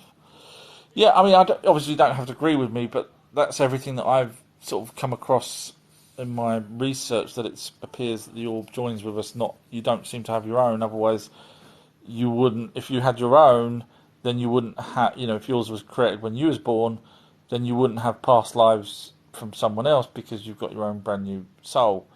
So it has to go from one person to another, just like a hard drive. You take a hard drive out, plug it into another computer. Doesn't mean the files are created on that computer. It just means you can access the memory, the files. Anthony's wrote, I've cast demons out in Jesus' names. God is very real. Anthony, are you still here?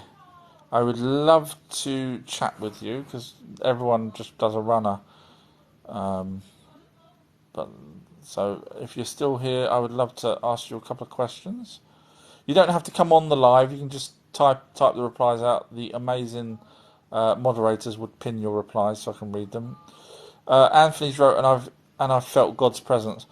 So my take on that is, you've cast out demons in Jesus' name. Obviously, demons is subjective because the original word for demons, we all know, was meteorites, and then down the line people use that for something evil.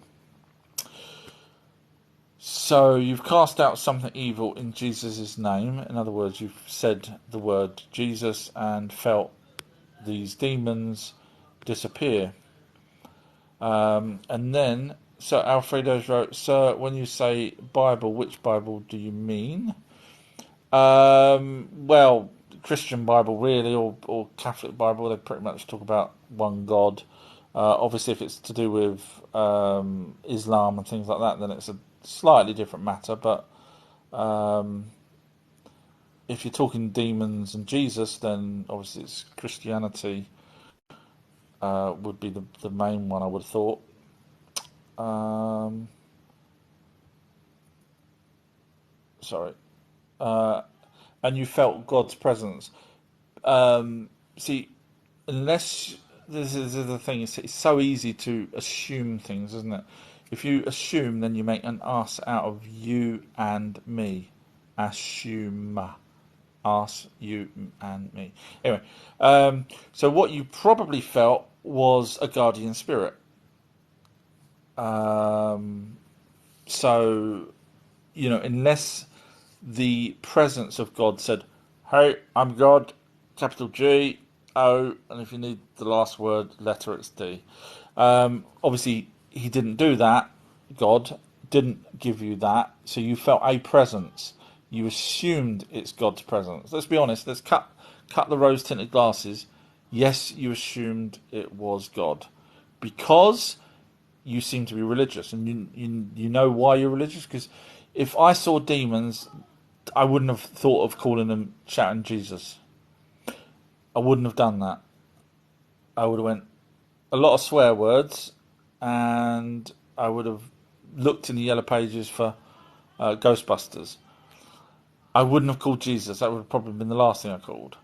So you're already religious. So in your own mind, you've concocted that anything, therefore, after the word Jesus is more than likely to do with God.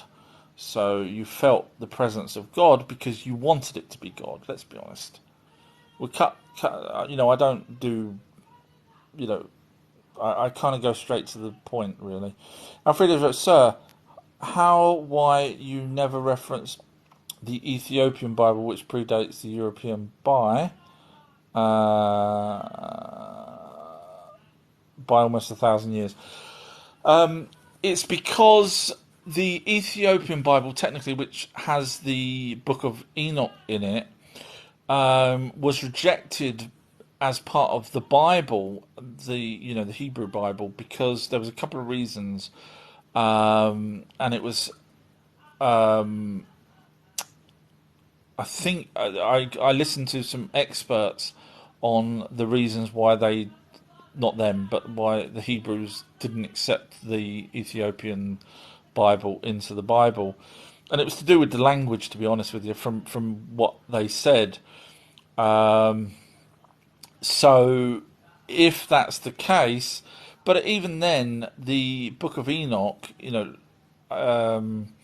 the Ethiopian Bible's got other stuff in it, but the Book of Enoch, which is what most people sort of refer to when they're talking about the Ethiopian Bible, doesn't really have anything in there, in my opinion, that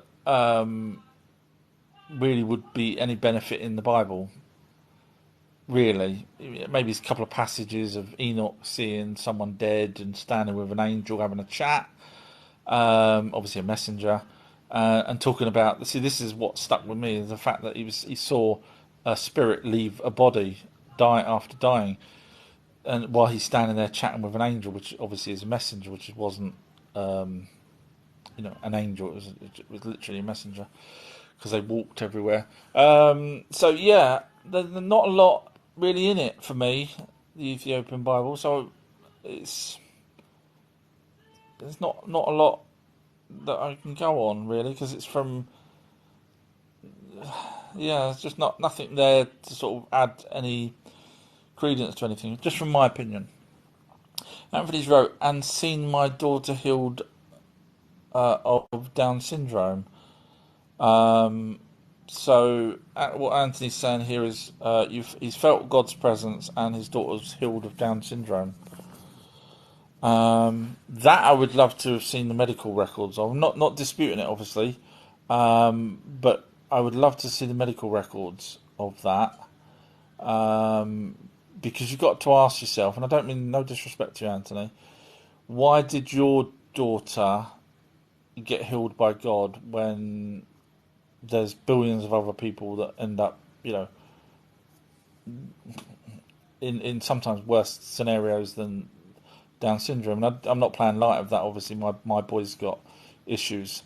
I'm just saying, you may have willed it simply because not didn't will the miracle to happen, but you've attributed it because you're obviously religious. So if something happened to my boy and tomorrow he became, normal, dare I say the word, I still wouldn't have said that's Jesus. I would have said, what did he eat? What did he drink? What did he sleep on? What did da da da da da da da?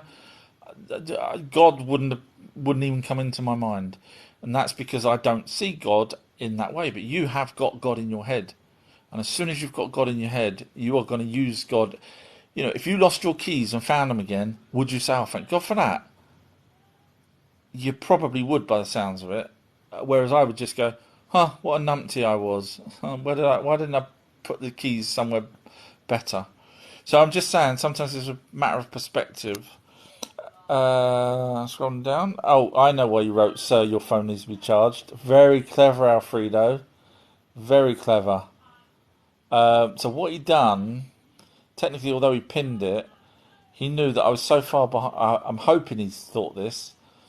He realised that if I'm so far behind, by the time I read this, I will probably need my phone charging.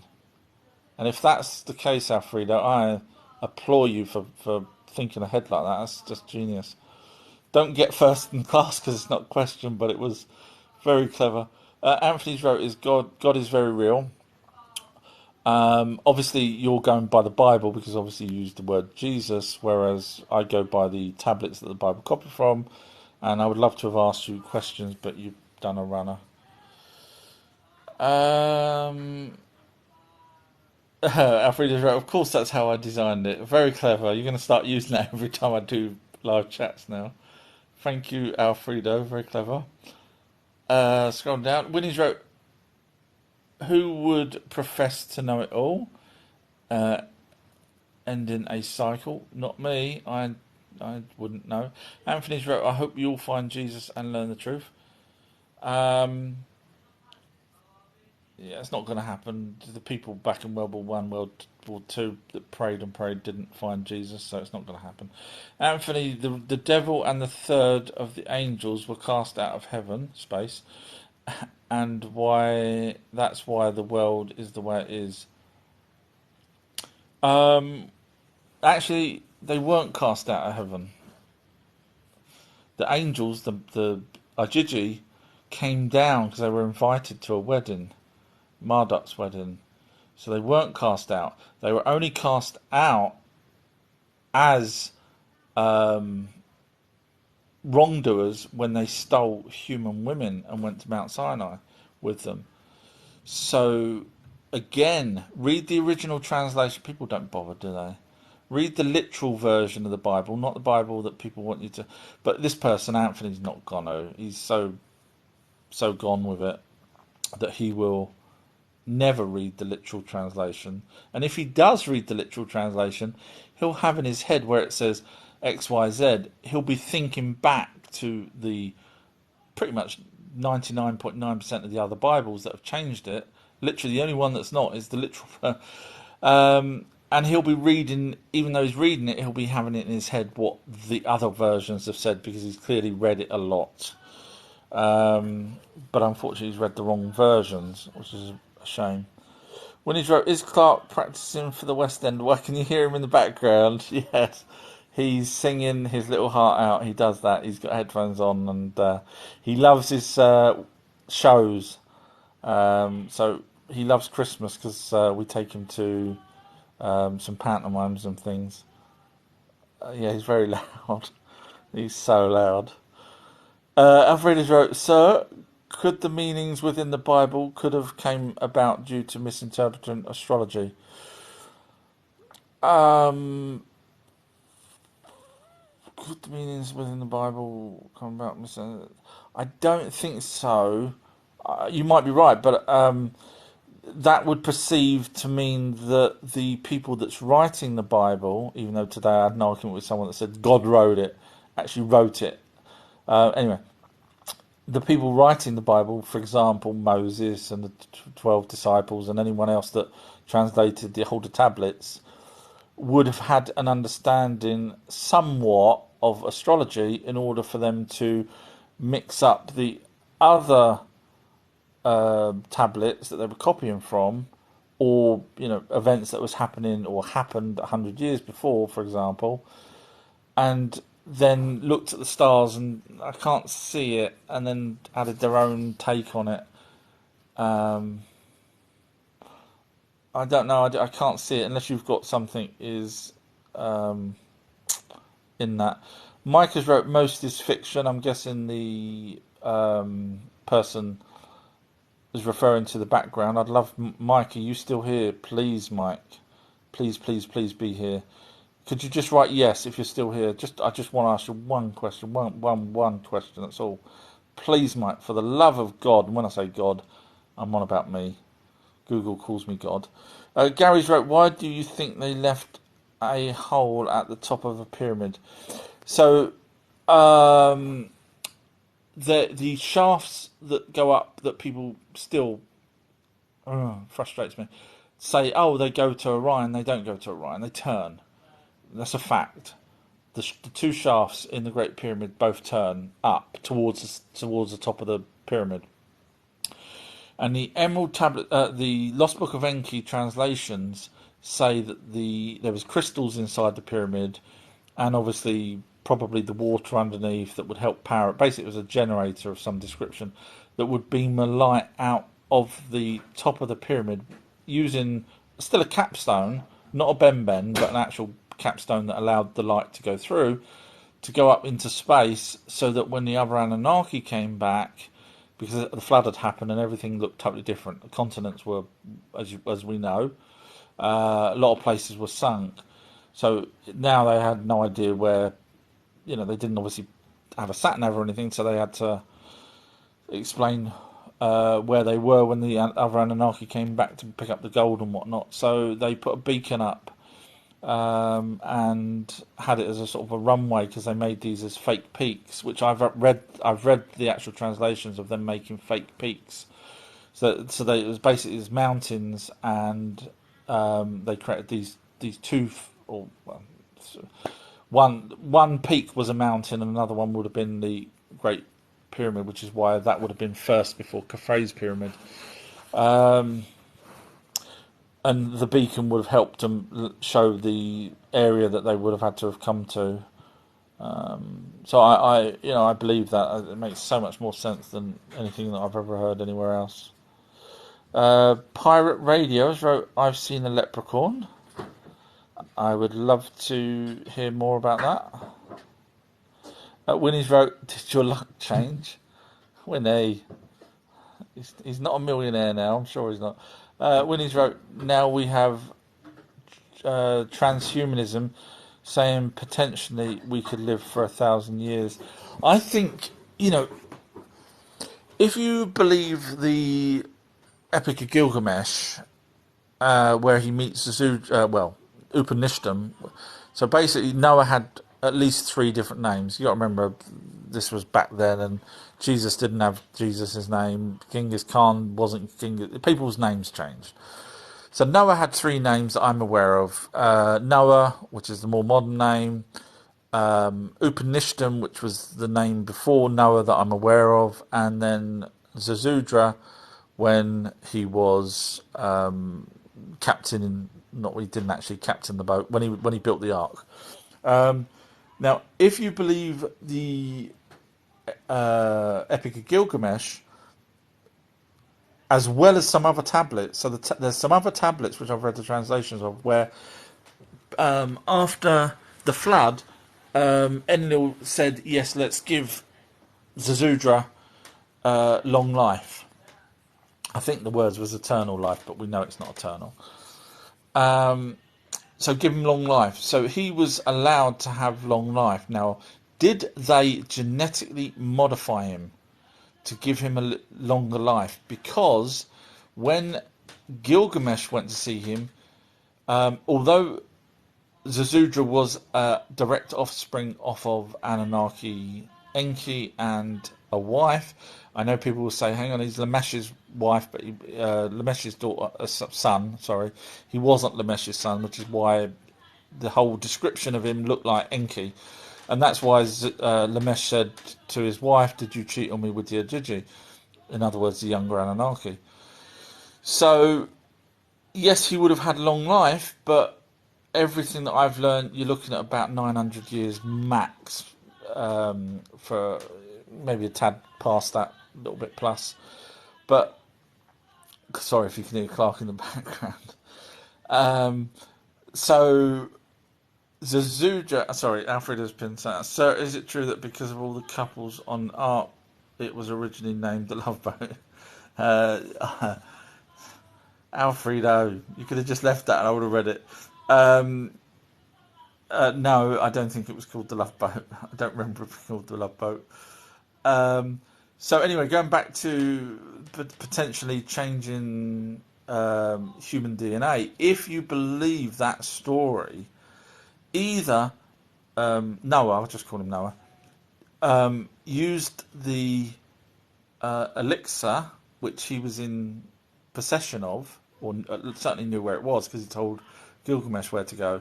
Either he used that continuously, but he allowed Gilgamesh to take it with him. So either Noah was happy for the plant to go and him die.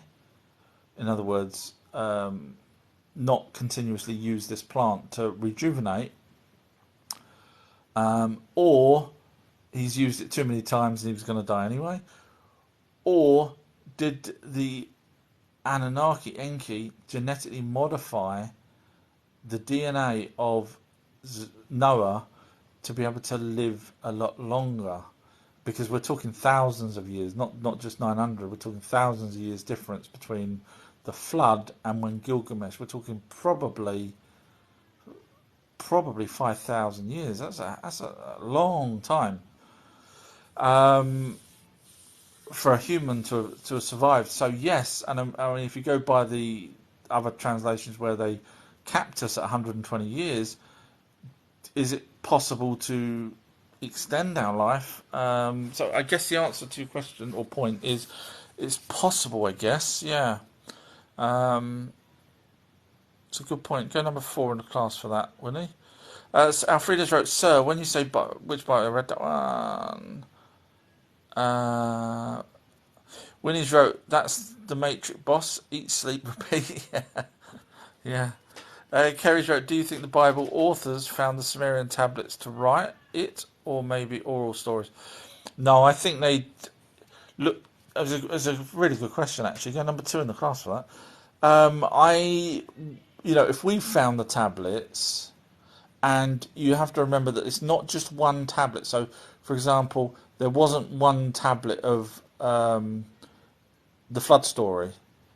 Not only was there many flood story tablets from different perspectives, which we know, the Epic of Gilgamesh is one where they talk about it, and then obviously the other translations, and then you've got the one in the British Museum and so on. But they also had libraries, and libraries would make copies of these stone tablets, and that's why there was things like Nineveh Library that had copies of. So we know there's copies. Excuse me, I'm about to yawn. I hope no one else yawned while I was yawning. I hate the word yawn; it makes everyone want to yawn. So yeah, they had copies. So just because we found, sometimes 2 or 3 of the same thing, and we know that they're copies because they have a little stamp, or when I say stamp, it's etched into the clay. The library's name, so they gave out copies of them, or sold, should I say? Maybe it was a financial transaction as opposed to the libraries that we have nowadays. But anyway, so yeah, I think if we've found tablets, and you've got to remember the stories are not just in the tablets; it's also in papyrus as well, from some, Babylonian, Syrian, Akkadian. They all talked about the same stories. If it wasn't for the cave that where the boy found the 3 different languages, as we would call it, the Rosetta Stone. If it wasn't for that being found, showing the same story in 3 different languages, then I probably would have said, you could be right that it could have been oral, but really we have evidence that someone's copied all 3, copied one into a different language and then copied the other into a third language. So we do have evidence that there is copies in different languages. And so for Hebrew to copy another language, one of those 3, if not more, all 3, I would probably go with that version. But it's a good question. Marian's wrote spirits plus aliens. I mean, technically, spirits don't belong on Earth, so I guess they're aliens. Indiana James has wrote, hello, Indiana James. Cool name. Did anyone see on YouTube, if you watched the latest Indiana Jones, you know that they used his old voice to play the part of the young Indiana Jones. Someone on YouTube's fixed that and added his real clever, well done, added his old voice, his correct voice for the correct age. So it just goes to show how lazy film studios are. If some guy can do it at home, in the right mannerisms and everything. Marlon's wrote, how far up is he reading? Normally I have a time check to know, so this is live. I apologise. Marlon's put LMAO. Marlon's wrote, making Astrid a different race makes no sense considering the historical Vikings, but I'm trying to find the next bit. I can't find the next bit. Sorry, I thought it was... Alfredo's gave me 5:45 a.m. Eastern something or other time, Australian time. Thank you, Alfredo. Indiana Jones wrote Catholics. Red Rocks wrote, what's up? How's everything going? Yeah, all good. Marlon's wrote, I'd like to stay and have a chat, but it's like waiting for 70 comments. Not in a rude way, of course. No, it's sad because obviously, if you took the time to write it, I take the time to read it. But at the same time, all the new people's waiting ages for me to get to it. But I don't know any other TikToker that actually sits and bothers reading out every single question.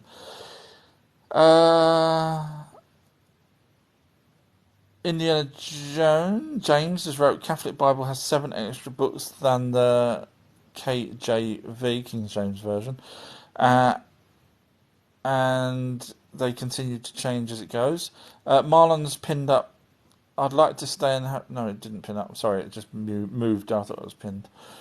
So Alfredo wrote, so how... Oh, I read that one. Did pin that one. People chatting to each other. Slave to the Gun has wrote, they're all real on some level, be it physical, ethereal or astral. That's the creatures in the background on the title. I say creatures, characters maybe. Indiana has wrote, it speaks more of the Nephilim also. That's to do with the Catholic that you were referring to. Scrolling down, sorry, people are chatting to each other here. So I'm getting through the questions here because people are chatting to each other. Slave to the Guns wrote, there are things not from God, say cut off from source, so they need to get essence somehow. Interesting. Indiana's wrote, Anthony probably doesn't speak Greek or Latin. That was Indiana wrote, or Latin. Anthony, I'm guessing you're referring to I was going to say Anthony and Cleopatra, but I'm guessing you're referring to the person earlier that was the religious person. Winnie's wrote, talking souls, if the lesson is to learn and knowledge is infinite, then no one can profess to know it all. That would end the cycle. Yeah, I mean, I don't know whether there's a cap on learning absolutely everything or learning as much as they can before maybe a set time or something like that. So, yeah, I hear what you're saying. But I think from what I've heard is that when they learn enough, they move up to becoming a guardian spirit. So I don't think they learn everything. Marlon's right. I'm sticking though because I feel bad for the host and everyone leaving. Ah, no, it's okay. I mean, as long as one person's here. Oh, to be honest, I'll just talk to myself. Doesn't matter if no one's listening. Quaffsa Roman, Quaffy Roman has wrote. What do you know about XOLOTL? I have no idea. You probably waited ages for me to say. I have no idea what that is. I'm sorry. Sorry. Sorry. And then the same person wrote, I have questions about the god of monsters and all the other gods he's connected to. I'm guessing that was Godzilla then. Didn't someone ask me that the other day? And Alfredo say it was Godzilla, or a manga, or a Dragon Ball Z, maybe. I think that might have been it.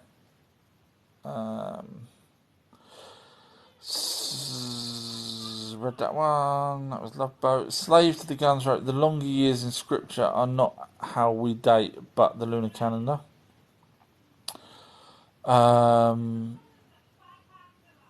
Okay.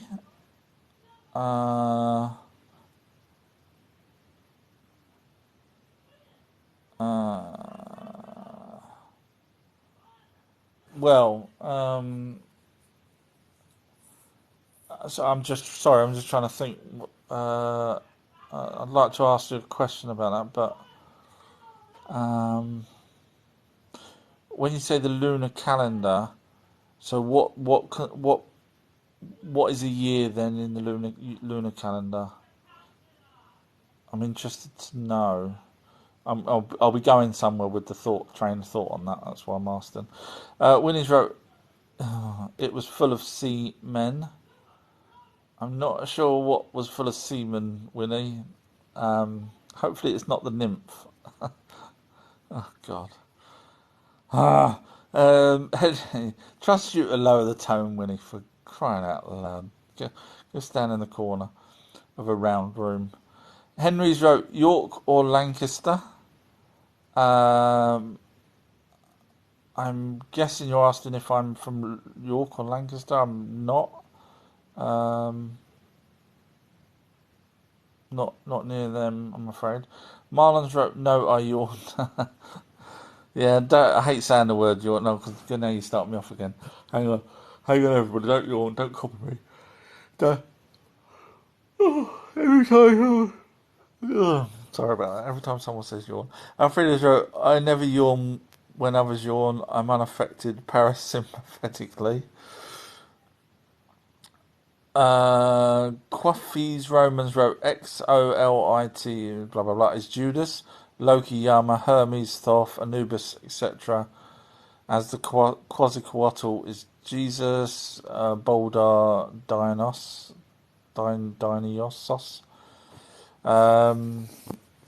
Yeah, see, I'm not sure where that all comes from, really.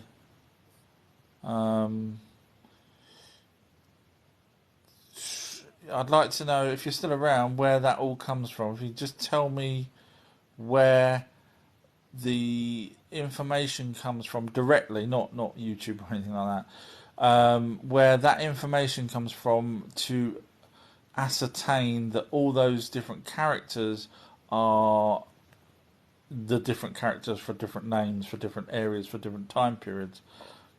I'd very much like to work out where that come from. My mind is waiting for example, someone said it, 5,000 years ago, then I would say, aha, some of those names weren't around 5,000 years ago, so therefore it wasn't 5,000 years ago. So I'm just waiting to sort of catch it out, really. Bobby's wrote demons, yes, gods, yes, and goddesses, dragons, question mark, I summon them, aliens, yes, our cosmic family of light. That's Bobby's opinion on the background. Quasi Romans wrote, my question is that if it's possible that the mantle of what they stand for passed down or reincarnated, or what mythical creatures... Sorry, that was someone else writing that. I was trying to find the next bit. Always seems to cut off. Let me try and figure out the question. Question is it possible that the mantle of what they stand for passed down or reincarnated, or what? Um, well, um, I mean, I don't think any knowledge is passed down, in spirit form. Otherwise, I'd be a lot smarter than I am if I had a soul with me. So I don't. I think it's just the orbs themselves, if that's what you're referring to. The only species that I'm aware of that has the ability to know stuff before, as soon as they're born, is an octopus. Apparently, octopuses already know stuff, which is pretty impressive considering they more than likely were from Nibiru. Thank you, Meliandra. Forgive me if I've pronounced that wrong. 7:46. Thank you very much. So I'm 8 minutes behind, give or take. Thank you. Marlon's right. I've potentially seen aliens and spirits, and I'm a heavily believer on it. Interesting. I would love to know more on that, on what you've seen. The Big Joe Show controversial TVs wrote, do you think Anunnaki placed Black Knight satellite there years ago? I can't say they didn't. My guess is someone put something there for sure. There was something there. NASA admitted that there was something there. I know we've got photographs, but we have to be careful on the photographs. But NASA's admitted something there, and other people have admitted something there. So there's definitely something that was in a polar orbit around Earth that shouldn't really have been there. I know NASA sort of said it was part of a thing, but the weight and the size of it was too big for what they said. So something's there. Would it have been the Anunnaki? Did they have that technology? I struggle with that because what benefit would they have on monitoring us?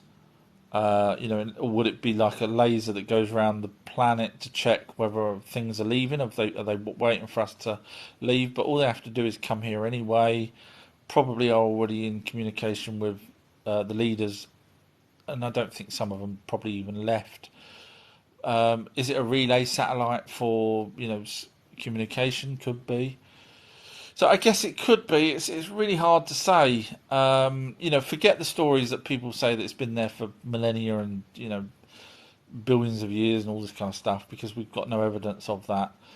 But someone's put it there,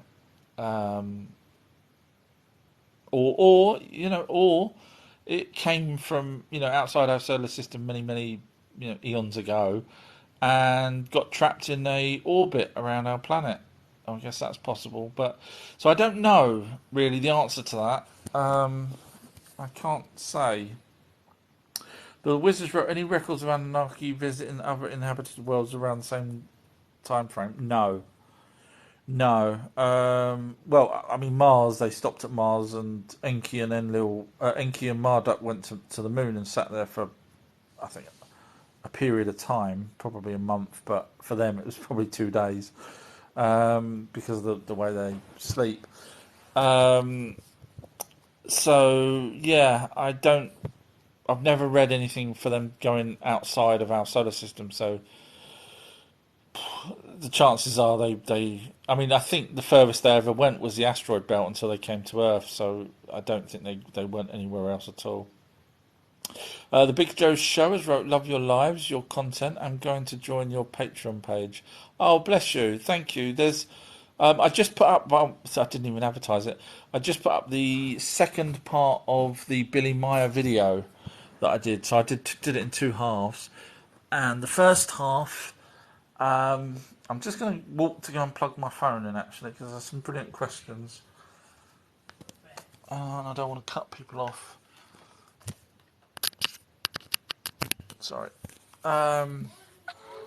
Yeah, so anyone that knows what Billy Meyer stands for, he's the guy that talks to the Plagiarans from Pleiades. There's a clue right there. We call it Pleiades, the Pleiades star system. We call it that. Their race name is Plagiarans. Pleiades, Plagiarans. Anyone think that that's too much of a coincidence that they have the same race name as, or first, sounding race name as what we decided to call their star system? So there's your first clue as to whether or not Billy's. Then he talks about Ptah, and I think he's got Ptaah as one of the Plagiarans, Ptah, and he was a leader. And guess who we have in Egyptian? And no, it's not the same, obviously, but we have Ptah, which is Ptaah. So in other words, one A is less. So, and there was another one as well. I can't remember what it was that he has basically said the same name, Quetzalcoatl or something like that. So I think it was one of the Mesoamerican gods that he also then said was the name of one of the Plagiarans, even though they're nothing to do with each other. It just so happens they all seem to have the same names. But I found some archive footage of Billy Meyer, and I found, this is why you should watch the video. I only noticed it when I was editing. So I'd already done the voiceover, so I put some captions up on the screen. But I found footage of Billy Meyer shooting this UFO over this sort of landscape field, and a little house in the background, and a fence and a tree, and this UFO that is on string. I kid you not, it's on string. But if you look carefully, and I point it out, there's someone behind all of that, and it's not a giant. What it is, he's built a set so that he could fly this craft over it. So he took the set out. You may have seen the TikTok videos where people have these toy cars and they put them on a fake table, or a table that's got a fake road on it, just like a mat or something.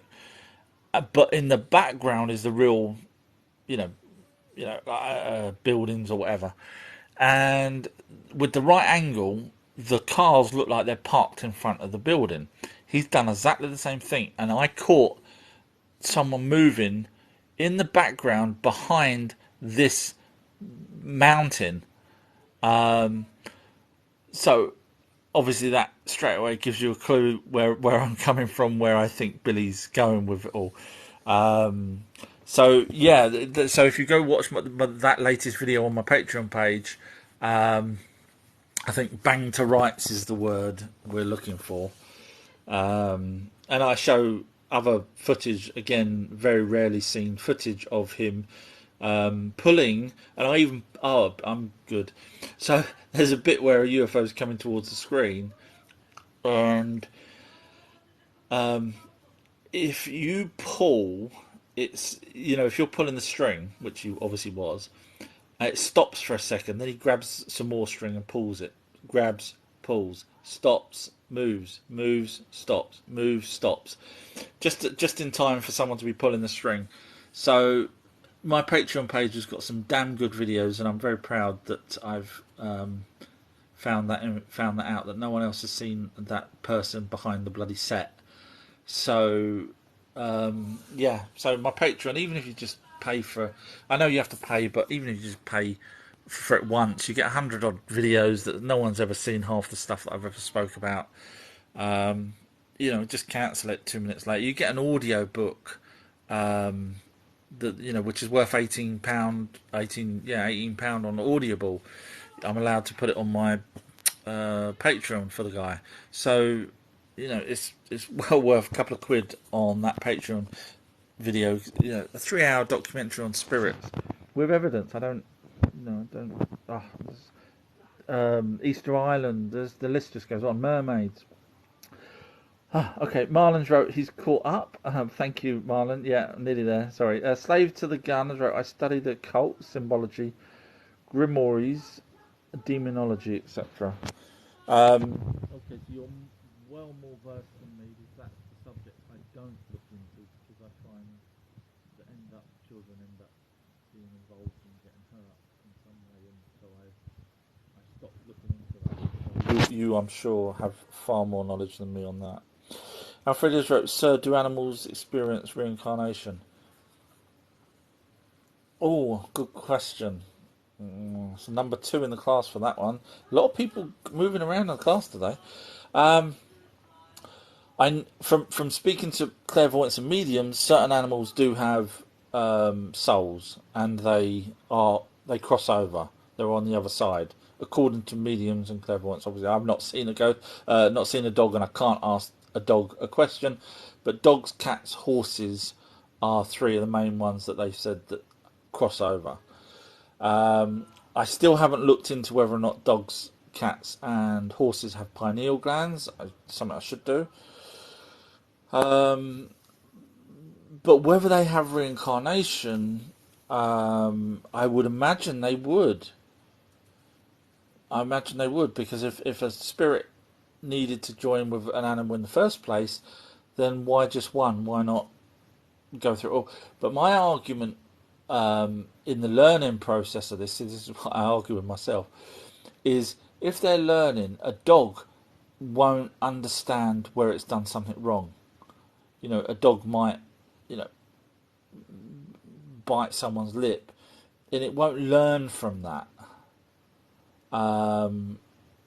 So the dog's not learning from it. That's the thing. The dog's not going to learn from it, but the orb will, because it will remember.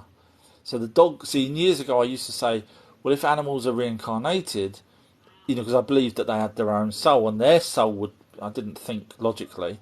Their soul would go into the next animal. Of course, then that animal wouldn't have a soul.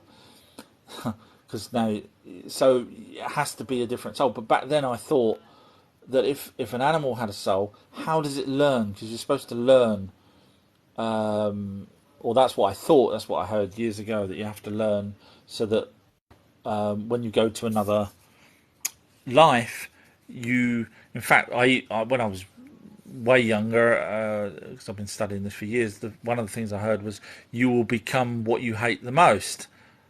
And I was like, oh god, geez, don't tell me that.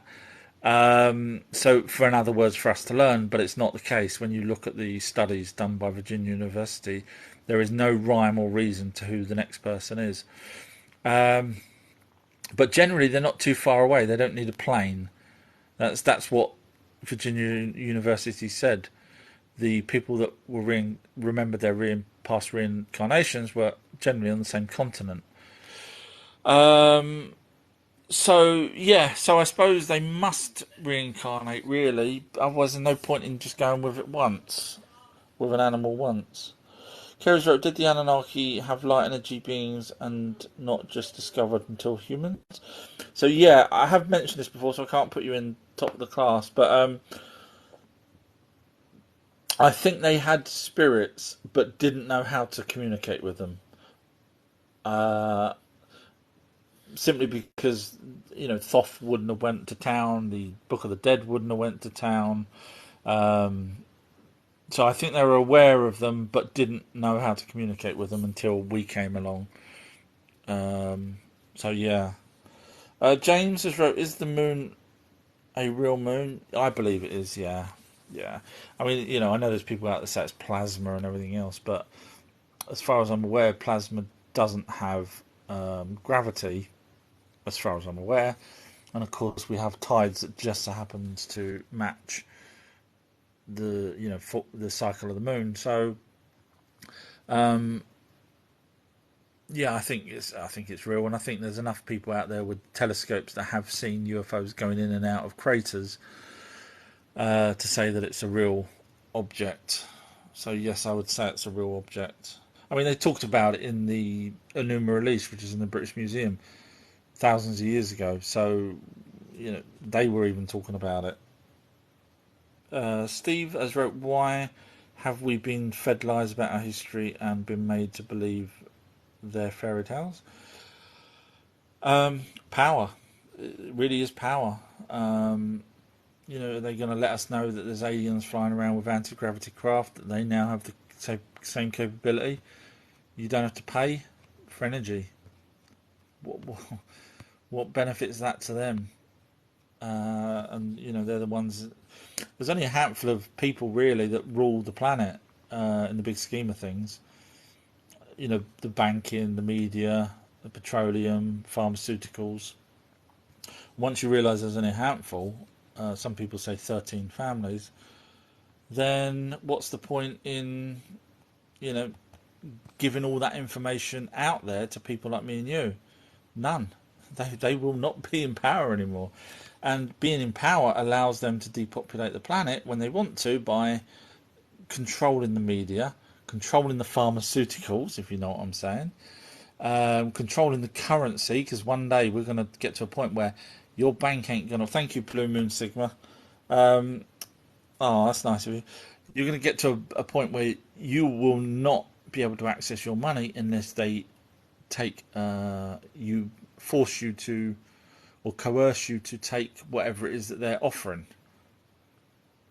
Right now we can get away with it, and a lot of people got away with it. They tried to make us feel like we was, second-class citizens and we was killing people and everything else. Now time has changed and people realise that luckily we were right, but down the line they are not going to give this up. That is their gravy train to the depopulation or New World Order.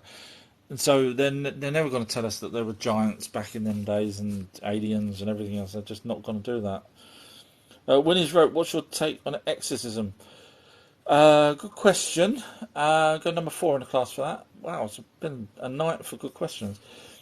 So from what I understand, I might be wrong, but the jinn, which is another entity that's spoken about in the Emerald Tablets of Thoth, are the ones that does the possessing. I don't think it's a bad human in spirit form jumping in someone else. I think it's a jinn, or want of a better word. Emerald Tablets of Thoth called it night or dark. I think it's them, and I do think that happens. I think people's chakra or energy or an orb leaves them, and then a jinn can manage to possess, because the stories of the jinn seem to be that they enjoy fear and live off of fear. Obviously, there's a hell of a lot of stories of jinns.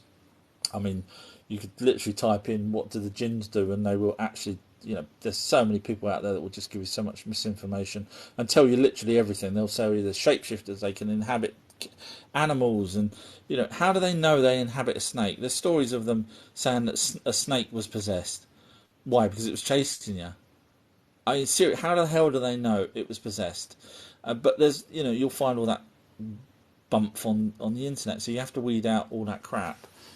But yeah, so I think the possessions are because the Emerald Tablets of Thoth talk about the light beings and the night or dark fighting for eternity, and obviously when you hear the stories of priests going in, they ask their guardian spirits to go in with them and attack and push out the entity that's inside the person that's possessed.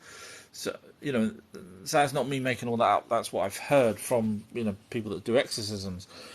So if they're using their light energy beings to get rid of another energy being, then that kind of makes sense to me. Alfreda's wrote, jinn live on Lucian energy.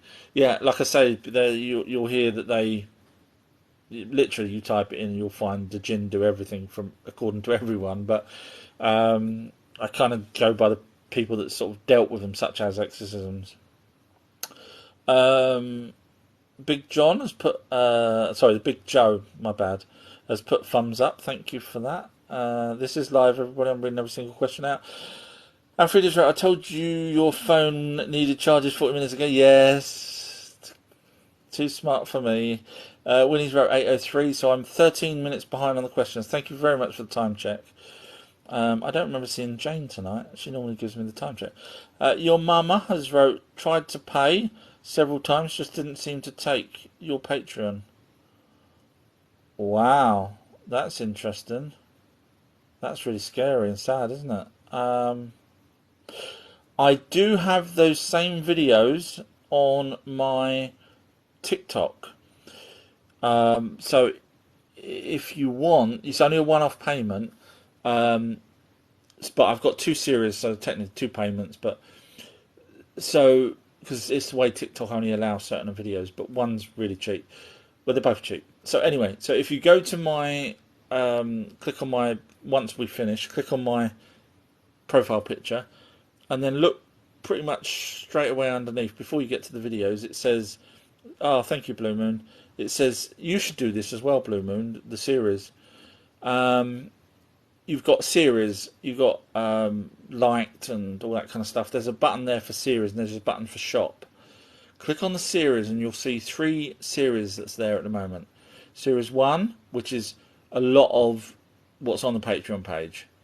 Series 2, which is the rest of what's on the Patreon page, which is why it's cheaper. And then you've also got the full audio book of the Black Ops Alien Spirits Bigfoot That's an Our Untold History, the audio book that's also on Patreon. But the Patreon's all in caption, so you can get to everything on the series on TikTok if you wanted to. So I apologise for that. That's really sad to hear that. I'll ask my daughter or someone to register and see if they can take the payment. Thank you so much for letting me know that. That's really sad if that's the case.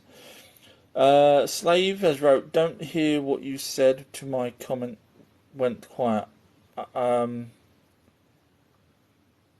don't know what comment that was now. No, that would be ages back. That would be 13 minutes ago. I'm sorry. I don't know what your comment was. Marlon's right. I wish I could discuss it more, but the character limit is.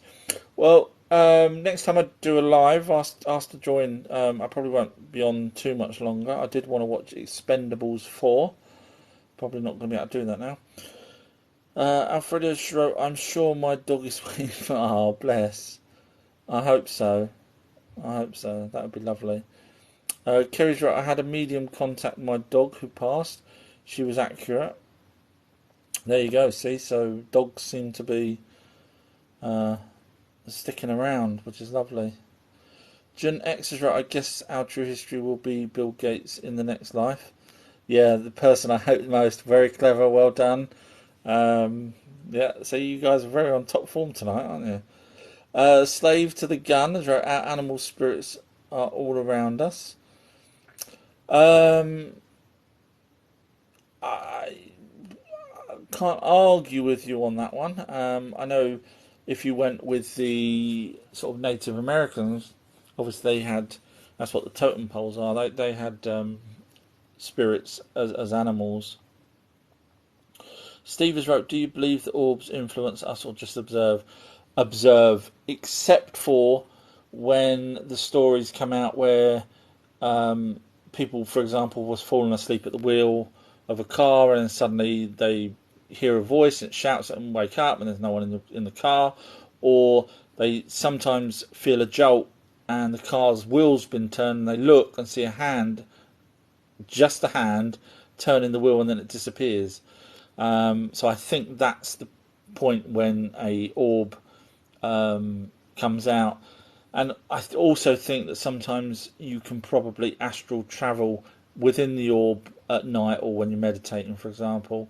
So you can actually leave your own body and then come back to it. Not that you're dead, but of course then you get the near-death experiences where you do leave your body in the orb and it snaps back in. So I don't think they'll influence us in any way. I think that would be wrong of them to do that. I don't think they're there to do that. Blue Moon's right. "My British bestie, like, share, love." So if anyone's interested in RH negative blood, and not just blood, other things, but Blue Moon Sigma will tell you all about the weird goings on with that. I can't do it justice. I did a live with Blue Moon before, and I can't remember half the stuff. It was just information after information about stuff that I didn't even think. I just thought, yeah, it kills possibly babies. That's pretty much it. I didn't know there was as much there is to it as Blue Moon Sigma has pointed out. There's a lot. So follow Blue Moon Sigma if you listen, everybody. Honestly, you won't regret it. You will not regret it. And I'll be doing a live Friday night with Blue Moon Sigma, so look out for that.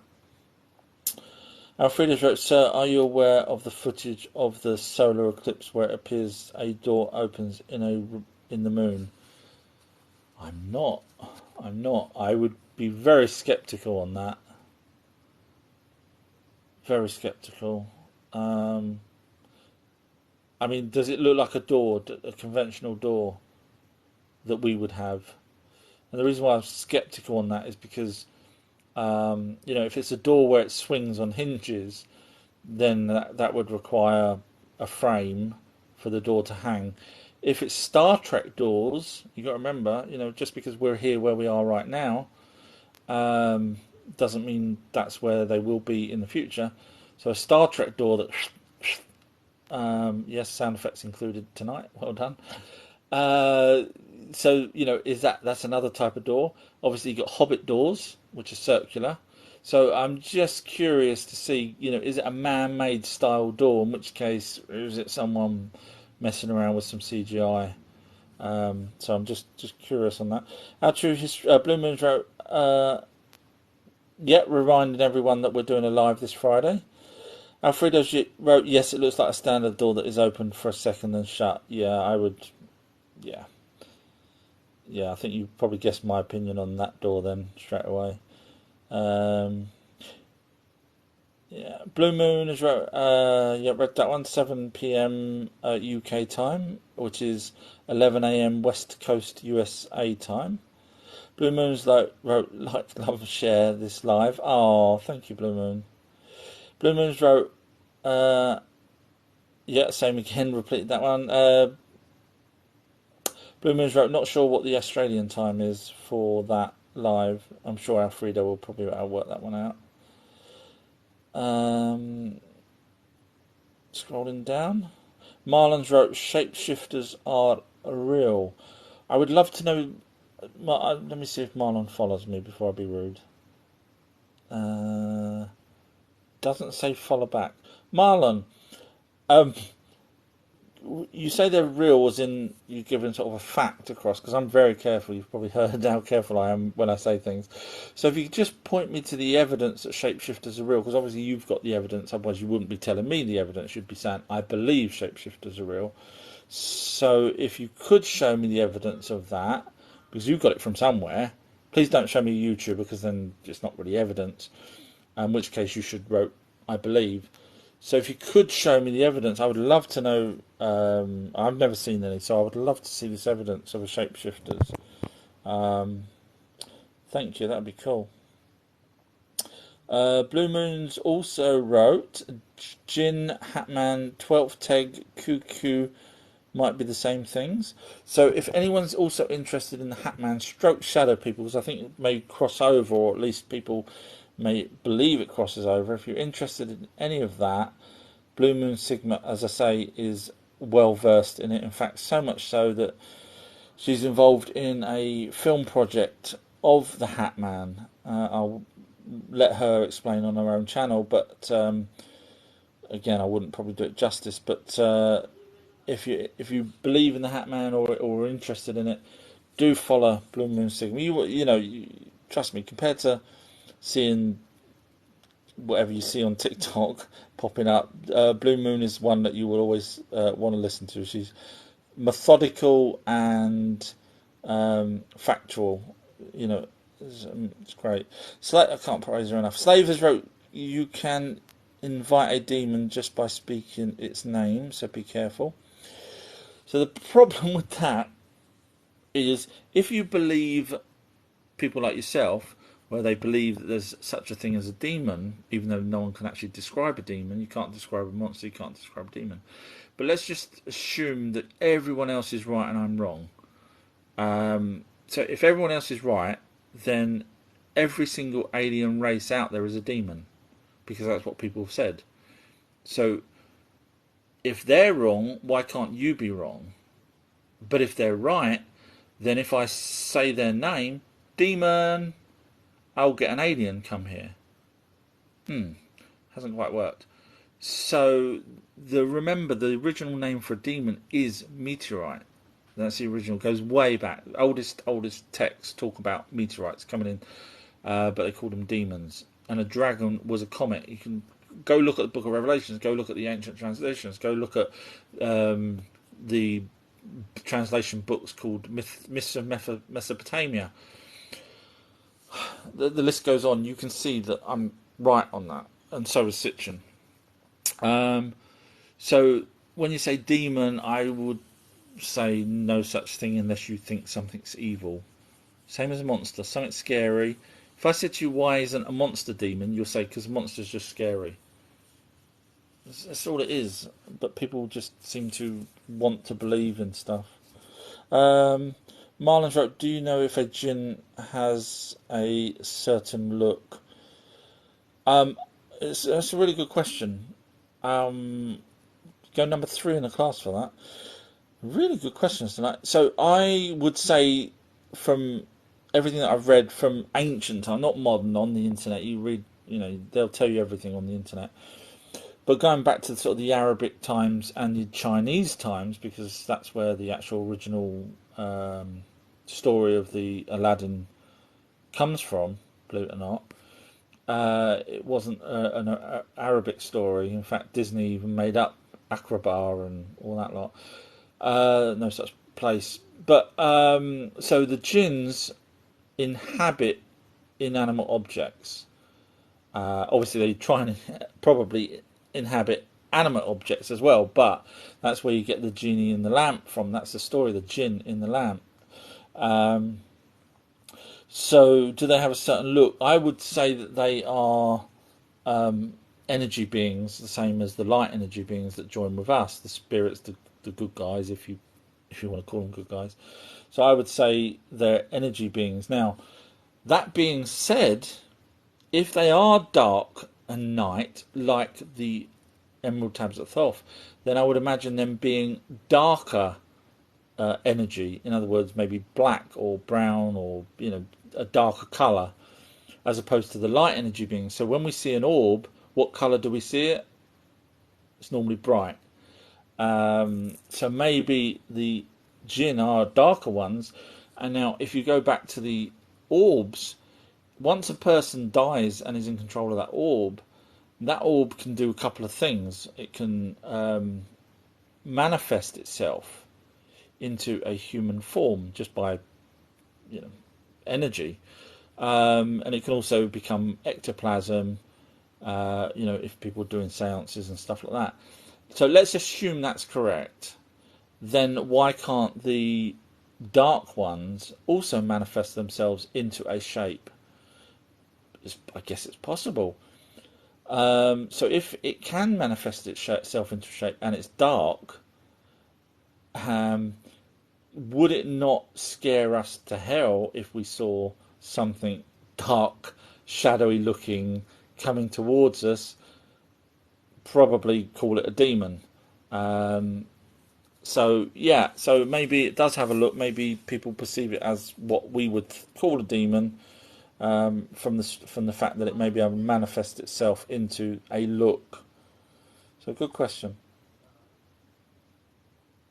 Your mama's wrote, thanks, yeah, I'll watch via TikTok. TikToks. Yeah, that's to do with the videos that if you can't... Yeah, I'll ask my daughter to do that. Thank you for that.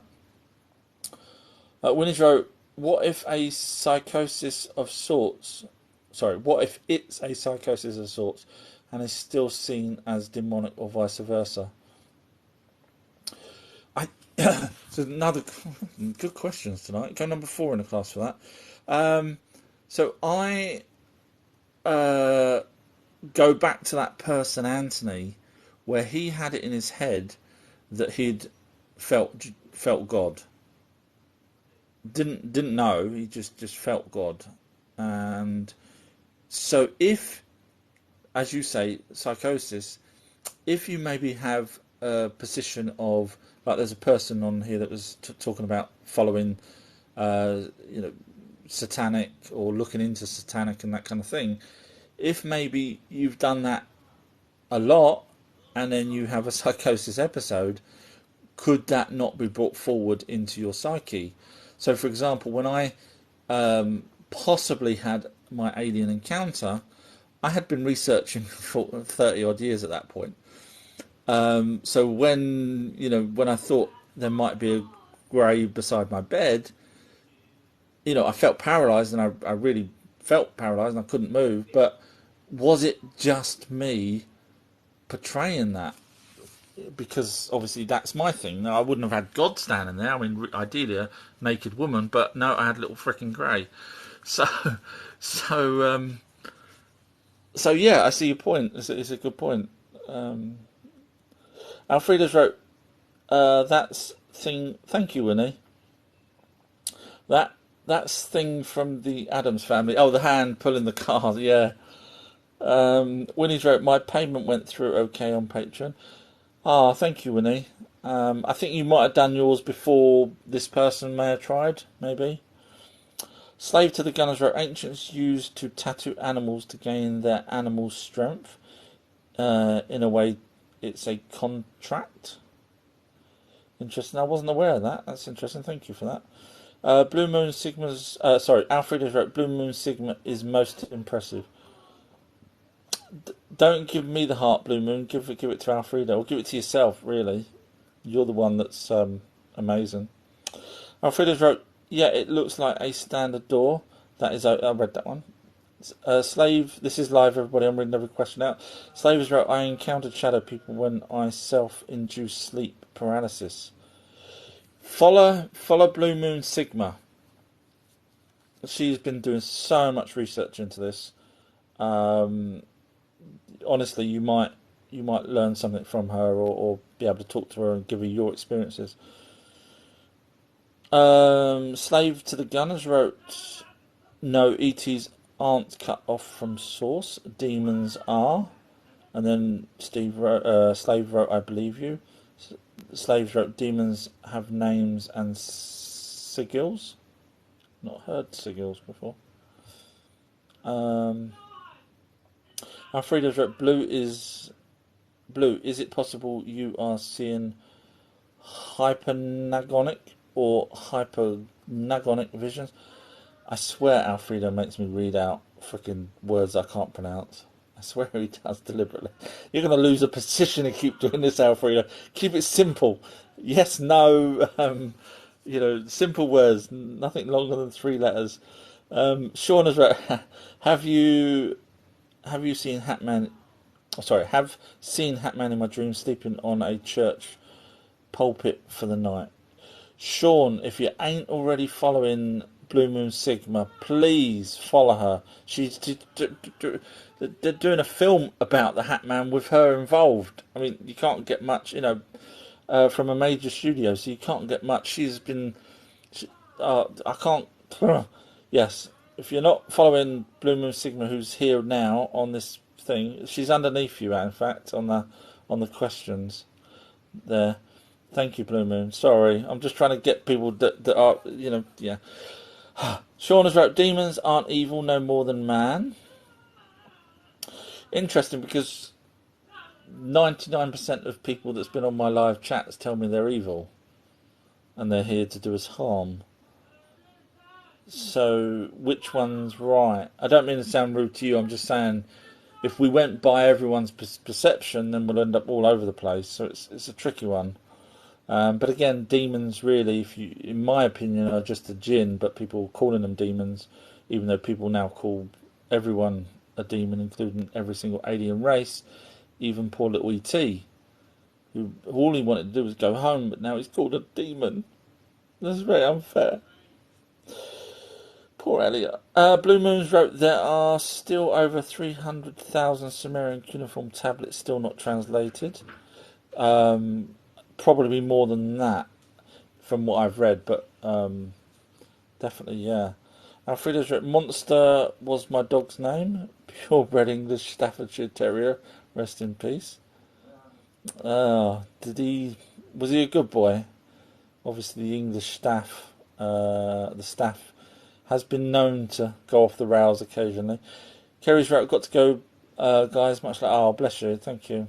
And Jenny, I've not seen her name before. Forgive me if you're not a female. What you have to do these days. It was wrote R.I.P. Monster. That's for Alfredo's poor little doggy. Aww. Blue Moons wrote, Stitchin's translations has been confirmed by AI models at Cambridge. Yeah, I mean, I've read the same. I mean, his Lost Book of Enki is more paraphrasing them, but yeah, it's the same things. Save to the Gunners wrote, be back soon. Blue Moons wrote, we also did tests for medical issues and for sleep apnea are also negative. That's to do with the Hat Man. Interesting. Blue Moons wrote, laugh out loud, naked women. That was, I've caught up. That was when I was talking about, instead of seeing aliens, I'd rather have seen a naked woman beside my bed, but oh well. Mike has wrote, my never before seen alien structures on the moon pics are now on my profile. I will follow you. You sound like the man to follow there, because obviously I'd be interested to know what equipment you used. Mike, I'm sure you're probably into all that kind of stuff as well. It's not that you've probably just bought something off the shelf and decided to film the moon, but I'm guessing they're your own pictures because you wrote my never before, as opposed to NASA's that you've found structures from their pictures. Brilliant. So I've actually caught up, which is a first, which is pretty cool. I was really going through it then. I really need a drink now. So I'm probably going to shoot, but I will let everyone know I do have a website. Funny enough, it's called ourtruehistory.co.uk. And if you can't get on my Patreon page, that has these amazing documentaries that you will not see anywhere else. You trust me, you won't. If you can't get on the Patreon page, which is Our True History, then you can go on my profile and click the series link, and you can get the same videos that's on my Patreon page. Obviously, I've got other videos you can just watch free of charge that's on TikTok and website, but the long documentaries that I do that you won't see information on my TikToks are on my Patreon page or on the series thing. So Sam has wrote, Sam, are you still here? They were all made up. Sam, are you still here? So Sam has wrote that demons, gods, dragons, aliens, and mythical creatures were all made up. I really want to ask Sam a question. Please be here. Sam, just write yes, you're still here. Because what it shows me is when people come in, say something, and then do a run, it means I'm right. It's just the way it is. You got to stand your ground. I'm right at the bottom, so you knew I was right at the bottom of the questions. So you can't stand your ground if you're not here. I'm just looking. No, he's not here. What a chicken. Oh, hate people like that. So I'm going to block that person just because I hate people that's chickens. Frustrates me. Blue Moon's wrote, Our True History and I are doing a live this Friday, 7 p.m. UK time, 11 a.m. West Coast time. So that's the amazing Blue Moon. Hello. Hello, Clark. I dread to think what you nicked from the kitchen. So yes, I love you too, Clark. If you are interested in the Hatman Project or Project Umpra or RH Negative Blood or blood in general that have, not just, you got blood and if you lose it you die. Blue Moon Sigma knows so much more about it, and it's fascinating. Honestly, it's worth the listen to her. So please follow Blue Moon Sigma. You won't regret it, honestly. Winnie's wrote, Night Sir, enjoy the rest of your evening. Love tonight's spin. Thank you very much. I'll try and do it. Yeah, you asked, you guys were, I don't know what happened tonight. You all suddenly came alive with these excellent questions. Maybe it's changing the backgrounds might help. Connors wrote, hi, recent sighting of mythical creatures, question mark. Also, which myth creature is your favourite? So I'm guessing Connor's, who doesn't follow me, are you still here, Connor? Just type yes if you are, Connor. Just type yes. And then just let me ask you a question. Thank you, Connor. Let me ask you a question. So, do you believe in the mythical creatures from the past? Let me ask you that first before I give you my favourite mythical creature. Let me just ask you, do you believe that the stories of mythical creatures are just... You do believe that they're real? Okay, cool, cool. Okay, now I weren't sure where you was going with that. Because, as we know, the Cyclops is a mythical creature. However, it's not. There's a thing called Cyclopea, which actually does create a Cyclops. So straight away, that denounces that one as a myth. And obviously, giants, we know anyone over 7 foot's classed as a giant. So that then also puts that into the category of real. So, when you start adding it all together and then start realizing that the Anunnaki were messing with our DNA and animal DNA and stuff like that, you realize that that's where you get these hybrid creatures, half man, half horse, half centaur, and then minotaur, and so on and so on. Blue Moon's wrote, good night, friend. Thank you, Blue Moon. Thank you so much. Marilyn's wrote, my split animal is a gold dragon. We see Fae, Fae, in the yard and peeking through the windows often. Marilyn's wrote, the mythical creatures are dimensional. They come and go at will. I wouldn't say that, because otherwise we probably would have seen them in more recent times. The truth of the matter is we only saw them back in ancient times when the Anunnaki created them.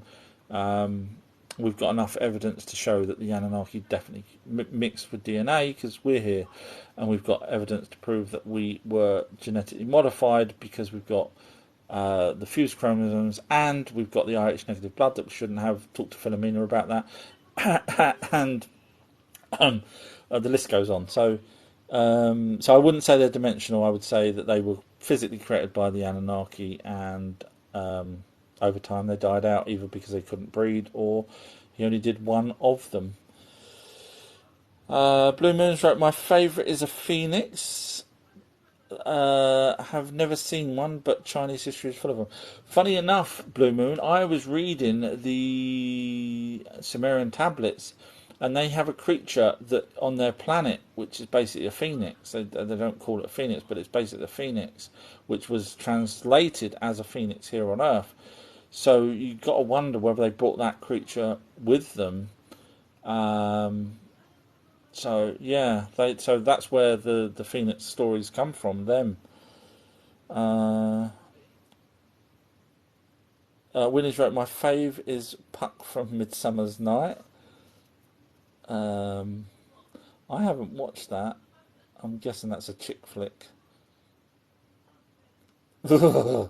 Chick flick. Oh, God, cold shower now, quick. Marilyn's wrote, you will begin seeing them again soon. I'm guessing that's the mythological creatures. Connor's wrote, what happens to all the dragons? Did they die out? I believe they existed a long time ago.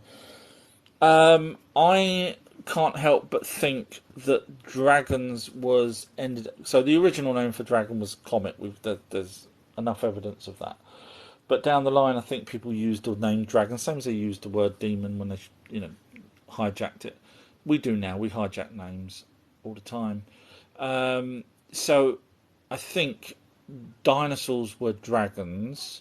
However, I do think there were probably flying dinosaurs. Now, I know you could say, well, hang on a minute, dinosaurs died out 65 million years ago.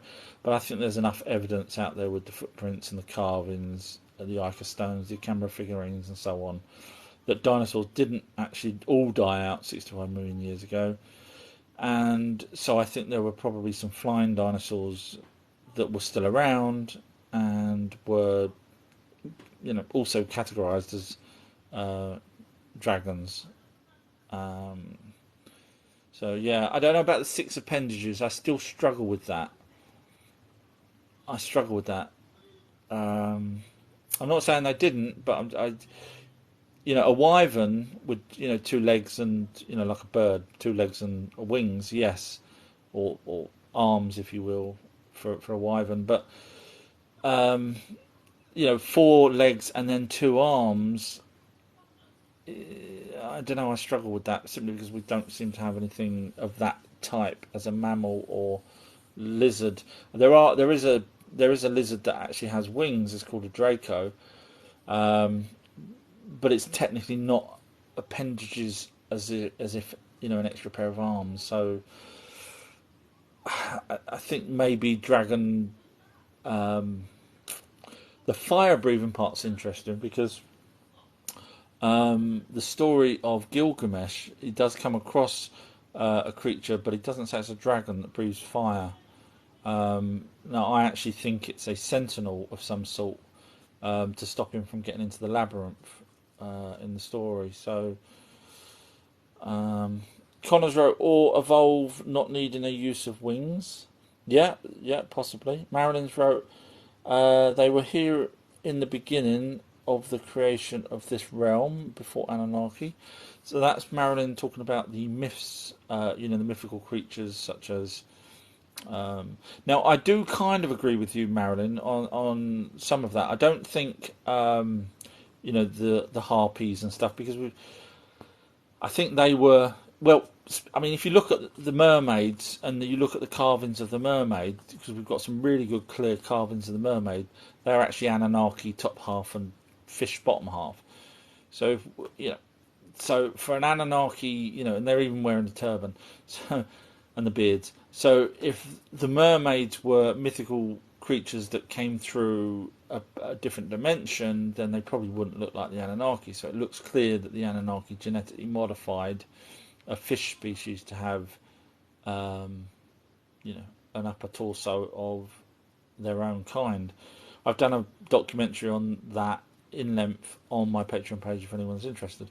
But where I do agree with you is I think things like pixies, and the Smurfs and leprechauns and things like that, I think they come through from a different dimension. That's so I kind of agree with you, but I don't think the big ones, because we've got carvings of them only in pretty much ancient times and none now.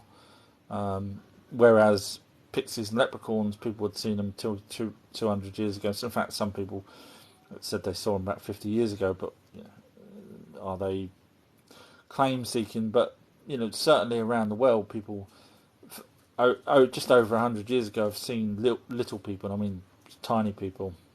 So I think they may come through a different dimension.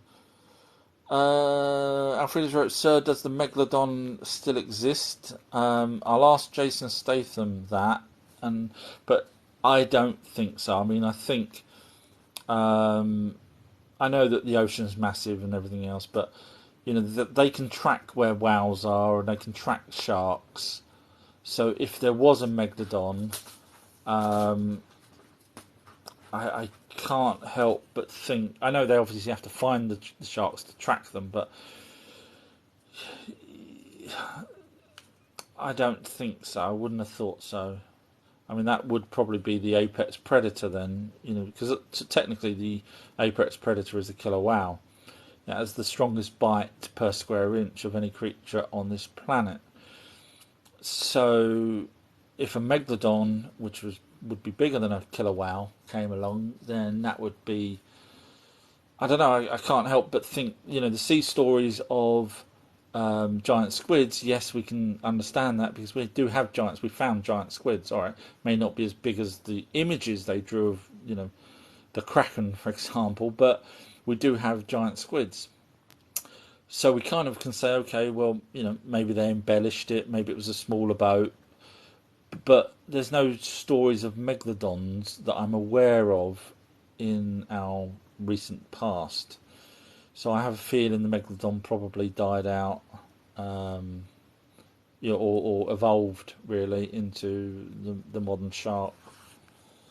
Everything seems to have downsized way back when. Maybe when the food sources got scarce, when 65 million years ago, when our atmosphere changed because of a possible meteorite. Winnie's wrote Shakespeare. Midsummer Night's Dream. That's it. Yes, yes. My bad. I knew it. I recognised it from somewhere. My bad. Yeah. Yeah. Yeah. I didn't read Shakespeare. If I left school and I couldn't spell, couldn't read, couldn't write, couldn't do anything, the chances of me knowing Shakespeare's plays is pretty slim. Sorry about that. Oh God! All the world is a stage. We are just but players. Blue Moons wrote, somewhere your countryman Shakespeare is yelling, dude. Yeah, I know. He saw a UFO as well. He actually wrote about it in one of his plays about a light in the sky. Winnie's wrote, it's a great audio book. It sounds like a chick flick. um, Bring on the aliens and dinosaurs and time travel, not bloody Midsummer Night in a nice. Yeah, Winnie's wrote, he has his moments. Alfreda's wrote, in Japanese culture, the koi turn into the dragon to symbolify boy equal koi, dragon equal man. Yeah, the thing is with the koi is I did a documentary on koi, don't ask, and did a lot of things. And the koi was actually bred for that purpose. So in other words, they weren't actually koi originally. So they weren't around until man started to breed this type of fish. So so I can't put it as an ancient thing. Therefore, that would blah blah blah correlate to what you just said, because it's a new thing that was created. So it's a modern thing, really. Yes, I. Funny, isn't it? I left school not knowing crap all, and I ended up having to learn a load of crap about a load of stuff. Blue Moon Sigmas wrote, megalodons have been caught on camera on deep oil rigs footage. I have seen some footage of creatures that swam past oil rig cameras. I don't know if it's the same ones you're referring to. The question is it a megalodon or not, or is it just a species of shark that got close to the camera and therefore looked big? I don't know. I'd need to see the footage myself, to be honest with you. Winnie's wrote Smolg, as in the dragon. Very good, Winnie, from the Hobbitses. Blue Moons wrote based like everywhere. I'm not sure what that was referring to. The dragons, maybe. Slave to the Guns wrote, hi, I'm back. The Greeks didn't believe the demons were evil, nor did they believe gods were good. You mean Greek people? I wouldn't say that. I wouldn't say that every single Greek person thought that the gods were bad. I wouldn't say that. Not from things I've read. Obviously, they no. No, I mean, straight away you've got the tasks of Hercules. So he's a demigod, and people, he went round and did things, and people were happy. So I wouldn't say every single person. So I'm just caveating what you said there. Blue Moon has wrote, Japan, Europe, Africa, South America, Middle East all have all have RH negative lines. Yeah, people did move around, obviously. According to mainstream, the African people went to India, stroke a bit of Egypt 60,000 years ago. Alfredo's wrote, Smurfette's morality must be brought into question. Well, it's not hurtful. It depends. I think there was a couple of different versions, wasn't there, of Smurfette? One was that she was created by Papa Smurf, um, which was a bit weird because one of the episodes, if I remember correctly, he was all flattered and enamoured by her, which I thought was a bit weird. Winnie's wrote the Brownies movement encourages belief in pixies, fairies, elves, which is Christian run, and then call you crazy if you say believe. Interesting. Didn't know that. That's interesting. I bet, Winnie, you got Goody Two Shoes badge. Did you win? Did you get that for being the best suck up? I'm joking. I'm joking. I'm joking. Um, sorry, you probably got the badge for being the worst person there, the evil one, the one they call Demon. I'm joking. Blue Moons wrote where dib dib dob dob. Yeah. Yes, we know, Winnie. We know that you was the one that set fire with the sticks out in the forest. Uh, Blue Moon has wrote were they and other previously thought extinct marine life is showing up? Where they and other previously? Oh, this is the megalodon. I'm guessing you're referring to. Um, see, that's why. See, I'm always careful on what I say because for all we know, is it Plum Island that does the genetic modifications on animals in the States? And some animals have been washed up on shore. So, you know, even if it is a, dare I say, megalodon, who's to say it's not a genetically modified one that's been let out and maybe even been controlled? I mean, apparently they can control cockroaches using chips. So could it be a, they was teaching dolphins. The military were teaching dolphins to do certain tasks many years back. So what are they capable now? So that's all I'm saying is I can't say for sure it would be if it did look like a megalodon. I can't say for sure it's a prehistoric megalodon. Just throwing that one out there. I always like to cover every angle, just so I don't look stupid if someone turns around and says, "Oh, it was from Plum Island." Connors wrote, "If you can find meg teeth, by now it would have evolved into modern day great white. Surely." Stop calling me Shirley. But yeah, that's why I say. That's why I'm caveating that because I can't imagine just one shark. It's like having one Nessie, Loch Ness monster. Unless it lives for, it's got a lifespan of forever, thousands and thousands of years, millions. If Megalodon was around millions of years ago, then you'd probably have a family of them. And then you'd probably have a lot more. Yeah, I don't know. I still can't see it.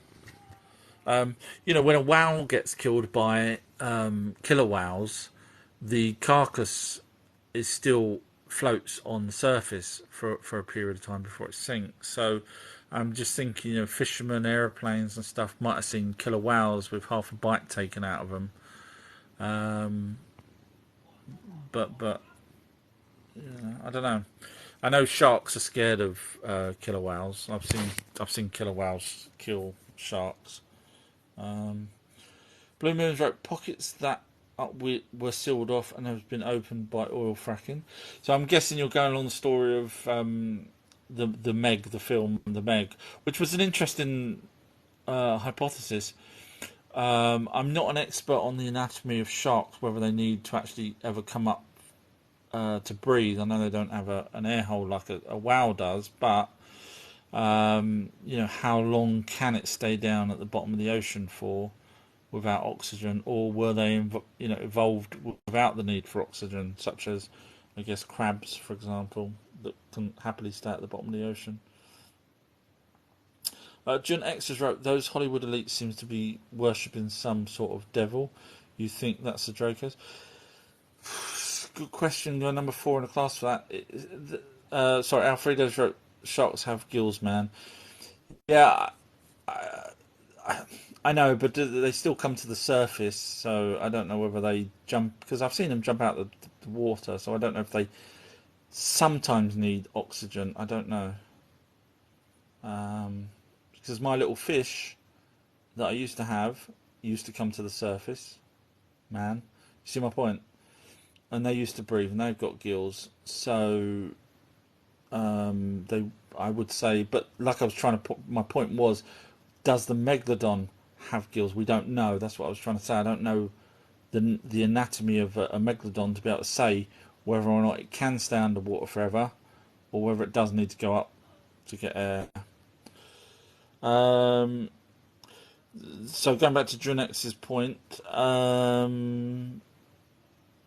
I think they're worshipping something for sure, some reptilian type thing. Could it be the Drake? It could be. It could be. Yeah, it could be. Other than that, I mean, what other species are we aware of? I mean, would the jinn be a reptilian of some description, of snake or serpent or anything like that? I doubt it. So what does that leave us with? The Dracos. And are they evil? Would they be happy to see us die and eat us and whatever else? More than likely. So you could be right. Winnie's wrote it's a great order. That was to do with that chick flick, Midsummer's Dream. I'm sure it's a chick flick. It's got to be a chick flick. Somehow I feel like I'm going to have to tame Winnie the shrew. Winnie's wrote, "Thou shalt encourage and remedy."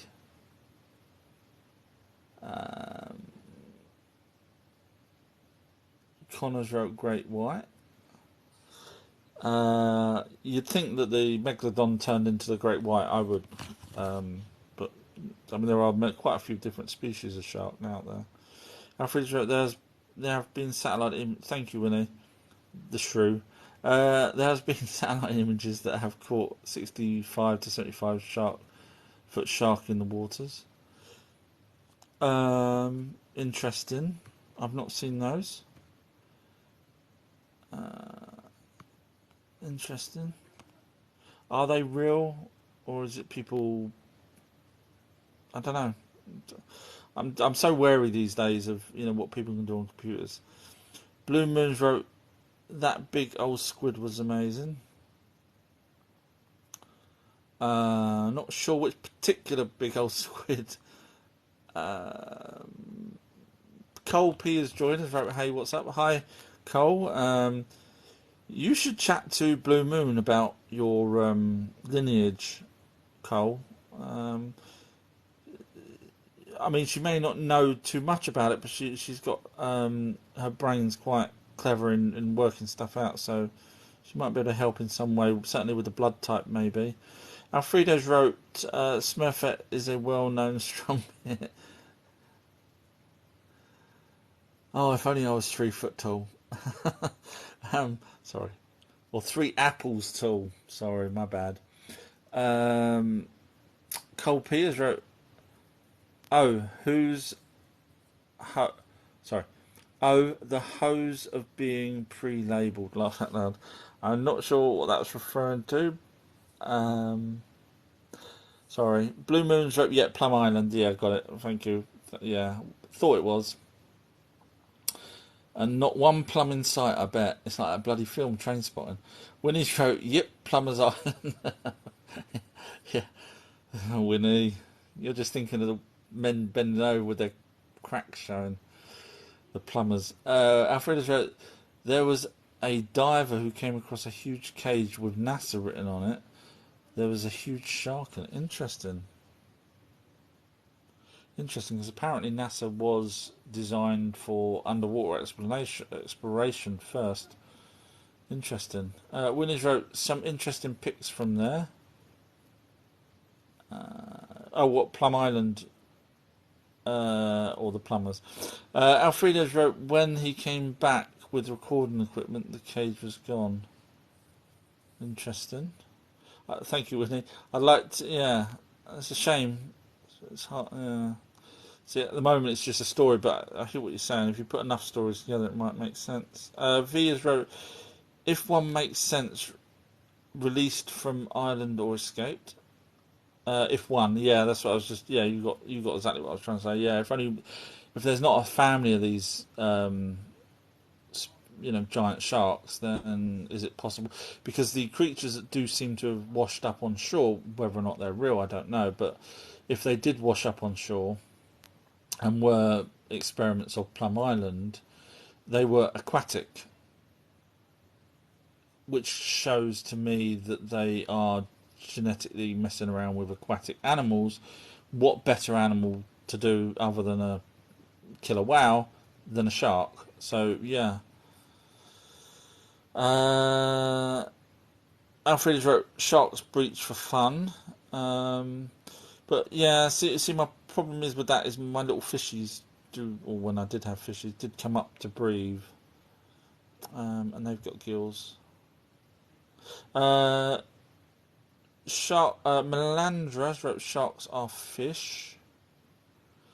Goldfish need to breathe. You see my point? V has wrote sharks 17 minutes underwater and up to 700 foot. But from the internet, that's from the internet, just looked. So they can stay underwater for 17 minutes is what you're saying. V has wrote misinformation. Winnie's pick up your roses. Oh, I don't know where the roses are. Winnie sent roses. Thank you, Winnie. And there's roses. When you say pick them up, how do you mean pick them up? I have no idea how. I thought they just automatically do something. I don't know. I don't know. I wish I was as smart as you guys. You and your Shakespeare, that's the reason why you guys are smart, isn't it? Oh, alas. I knew Winnie so well. Via's row, taming the shrew. Where's the bottom? Or is that another one? No comment. I don't want to get upset. And V's wrote, I sent you a rose. Thank you very much. Yes, yes. Thank you. Appreciate that. Do I need to do anything? I thought they just sort of come and disappear. But thank you. I don't like the chest that I had to press earlier. But yeah, the roses. Thank you, V. Appreciate that. Thank you. You don't have to do the roses. You don't even have to. Whoever's doing the hearts, it's probably Alfredo. Probably tapping his fingers in anger or something that someone else has got to number one. I'm joking. When I said you don't have to, you can carry on. Don't stop. I'm joking. Shalom has wrote, is Tupac alive? I think he's a singer of some sort, so I can't tell you the answer to that. I'm not a medium. I'm a extra large. It's a joke. So yeah, sorry, I don't really know. So I'm not a medium or clairvoyant or a spiritualist in that way. So I wouldn't know who Tupac is. I think he's a singer or rapper or something. It's about all I know. I might even be wrong on that. Chris has wrote Enlil equal God of the Bible, Enki devil of the Bible. I wouldn't say that. I really wouldn't say that at all. I would say Enlil, God of Israel, which is where his home was, would be the bad one. He was the one that wanted to kill us. Noah even wrote about Enlil wanting to kill us, or Zazudra did, which is why he moved to what he told his people. This is the actual translations. What he told his people to help him build this boat in 6 days was quite impressive. Was that Enlil, or the God of Israel, Enlil, but using Enlil's name, has dislikened him or something, some words to that effect, and so he's going to be going off to Enki's land. So he needed a boat. And that's why they all helped him, because obviously if he turned around and said, "You're all going to die," they probably wouldn't have helped him with the boat, and they probably wouldn't have put him on the boat.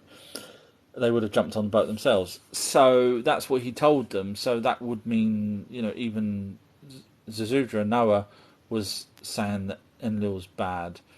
So I everything that I've ever read, Enlil is the one that's tried to kill us over and over and over. Literally, it's in the translations, Enlil. Enki is the one that's tried to save us over and over and over. I mean, he even got Artrahasis to go and warn people over in Egypt about what Enlil was doing. So, and that was part of the 10 plagues of Egypt. So, yeah, I would certainly say, and the other way around. Christmas wrote, but the funny thing is that Enki is the good guy out of the two. That's exactly what I'm saying. I don't know who comes out with that.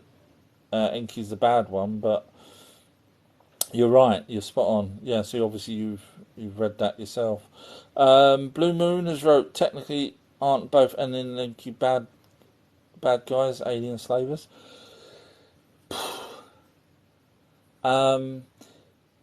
We create animals, to do our bidding, really.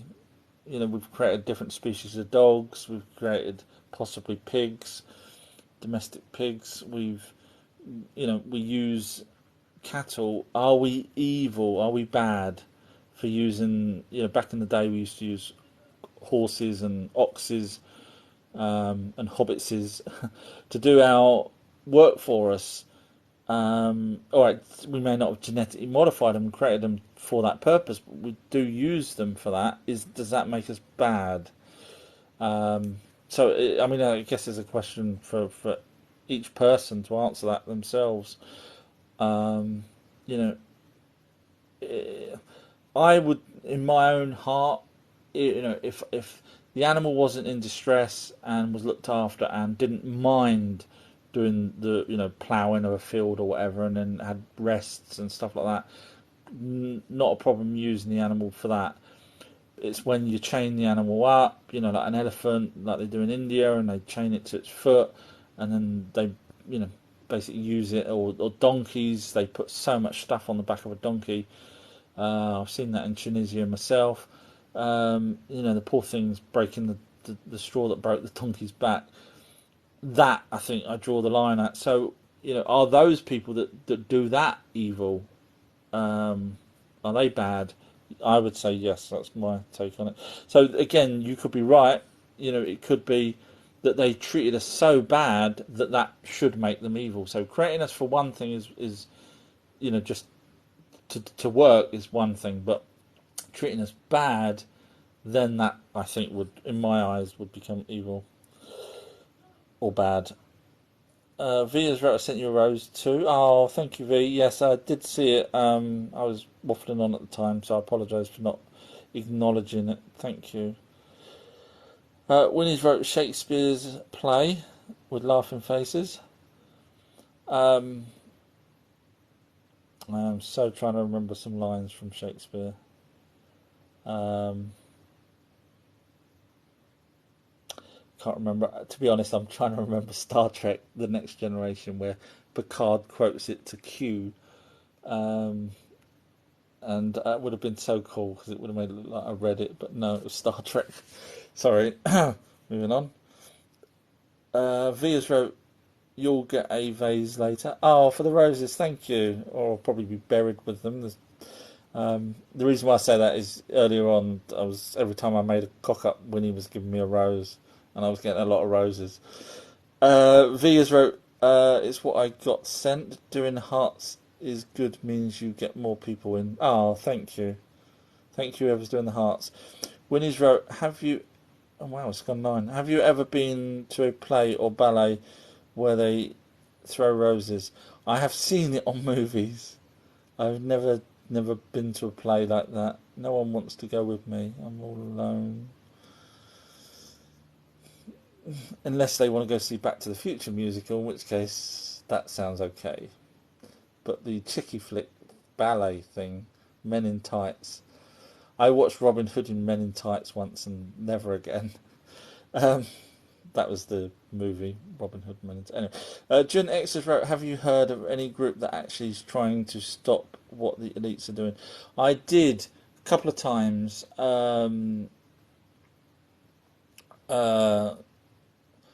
I mean, how far they've got doing it, it looks like nothing's actually happening. So, I don't know. I'm praying that they're actually really working behind the scenes. But the tighter the news gets, like I said at the beginning of the show, apparently Sadiq Khan, which is our mayor, has signed on for 2030, so that we end up only eating from that point onwards 4 ounces or 44 ounces or 40 ounces, something like that, of meat a day. Because you've got to remember who's now owns most of the farmland and who wants us to eat bugs. No prizes for guessing who that is. So it's part of the elites. So yeah, we need the help now. Don't freaking wait. If whoever it is, if you've got a plan up your sleeves. Chris has wrote, Enki, whose sigil was the serpent. I've not heard the word sigil. Told Noah to build the boat on the other side of a wall. That's correct. Enki did. He told them. He told. When you say he told Noah, technically, he told the wall because he didn't want. I know what you're saying. But I'm just letting everyone know he wasn't allowed to. The translations there actually in the Oxford University. There was a website. There was an assembly, and basically everyone had to agree to not tell the humans that they're basically going to be wiped out by a flood. So Enki then went to Zazudra's wall in his bedroom, which was a reed wall made out of reeds, and the tablet in the British Museum says, Enki says to Noah, this is why it defies belief how religious people can still believe in God when we've got the actual original tablet in the British Museum that starts with Enki tells Zazudra. It actually tells the reed wall. Even I'm at it now, so that he didn't break the oath by telling humans. He told Thingy, and he left the instructions on a table. Chris wrote, that's what's written in Zechariah Sitchin's books. The actual Winnie's wrote Sigil, as in Sigil. Yeah, I don't recall ever seeing that name. Thank you, Winnie. I'll probably forget it 2 minutes time. I'm still thinking about nymphs. Sorry. Sitchin's books. Yeah, but you can actually read the translation yourself if you're interested. Oxford University website, and it's on my Patreon page under info. It's free of charge. You can get to, and you can click on that link if it helps. And literally, it talks about the assembly and in the actual translation. So it's pretty cool. Winnie's pinned that again so that I don't forget. No, joking. Alfredo's wrote, Sir, what's your views on the Baltic Sea anomaly? So that's the Enterprise. No, it's not the Enterprise. It's the Millennium Falcon. So those of you who don't know, there's a anomaly in the Baltic Sea, which some scavengers, divers, found one day while they was looking for something else, and it looks like a solidified Millennium Falcon's really the easiest description of it on the sea floor. However, when they went back and did a LiDAR scan of it, they could see the underground, under the coral, etc., and dirt and sand and silt, had a long skid mark that went through a little raised sort of mountain, probably a big mountain really at the bottom of the ocean, but and it had gone through the top of the mountain, and so in other words, something went into the water or was already in the water, skidded along the bottom of the ocean floor, bashed through this mountain, or I say mountain, I don't know how high it is, structure, carried on skidding and finally came to a halt where it is now. And then they, when they went back again the following year, when they had to try and get money to be able to go and do a proper salvage dive, there was a lot of backlash, long story, because they had to apply for funding from people and ask for funding. And because of that, they actually notified, accidentally, the powers that be about this structure. And of course, when they went back, there was this was it a warship of some description there in the same area. So they were basically forced off from that area. This was actually shown on a documentary that they did, because they took a camera crew with them to be able to document the structure when they got back there. So is it a structure that is foreign and shouldn't really be there? If the LiDAR is correct, then absolutely. It should, you don't have a skid mark through a mountain thing, breaking it up and then carrying on a little bit further. I don't think any underwater tidal wave effect would be able to move something that big once.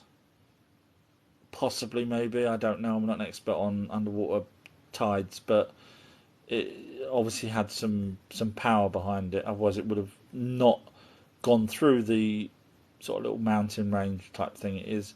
It probably would have got stuck there. So whatever it was going at speed. So yeah, I do. Yeah, it's not really a top 4 question. I have covered it before. Sorry, Alfredo. Vias wrote hi April. I'm guessing that's a person. Chris has wrote, that's what I wrote. Laugh at that. Yeah, I saw it underneath. Sorry, my bad. I was reading. Yeah, you were spot on. Chris has wrote the Bible is backwards, bro. That's to do with the Anunnaki being named good and bad in the Bible when it's really the other way around. Gen X has wrote awesome. Not sure what that was for, but I like reading things like awesome because it makes me sound like I'm clever. Paul has wrote, we eat a lot of human meat, unfortunately. That seems to be the case. I'm not an expert on that, but yeah, the stories are coming out. Yeah. There was, 2 years ago, there was one of the states in America actually passed a bill that allowed them to, when people died, to basically mix them up and have them as food. It was quite surreal. Via's wrote Next Generation, Star Trek. Yes. Yeah, love it. Not so much the other stuff, just original and Next Gen mainly. Chris has wrote, self-love, my lineage is not so vile, a sin as self-neglecting Shakespeare. I was wondering where that was going there. I was thinking, this is too old for me. Thou shalt not read such atrocities. Scrolling down. Jane's joined now. As I've mentioned you earlier, Jane. Chris is right. I'm gonna be back. I have to post a photo of my pumpkin patch. Okay. What were you in October? Wow. Yeah. Losing track. Vias wrote, bill passed in March UK regarding vax added to fruit and veg. Really? So it's just biscuits then that we're allowed to eat now? Yeah, they're going to get us, aren't they? And if that's the case, they're going to put it in anything that we eat that the elites don't, and what a planet. And then you've got religious people saying God's going to save us. Like the hell he will. Not going to happen. Vias wrote, loads of amber in Baltic Sea. Not sure what you mean by amber. Brian's wrote, oh well, you're still live. Yeah, I know, it's 9:17, so I'm 4 minutes behind. I'll be as quick as I can and then I'll have to shoot.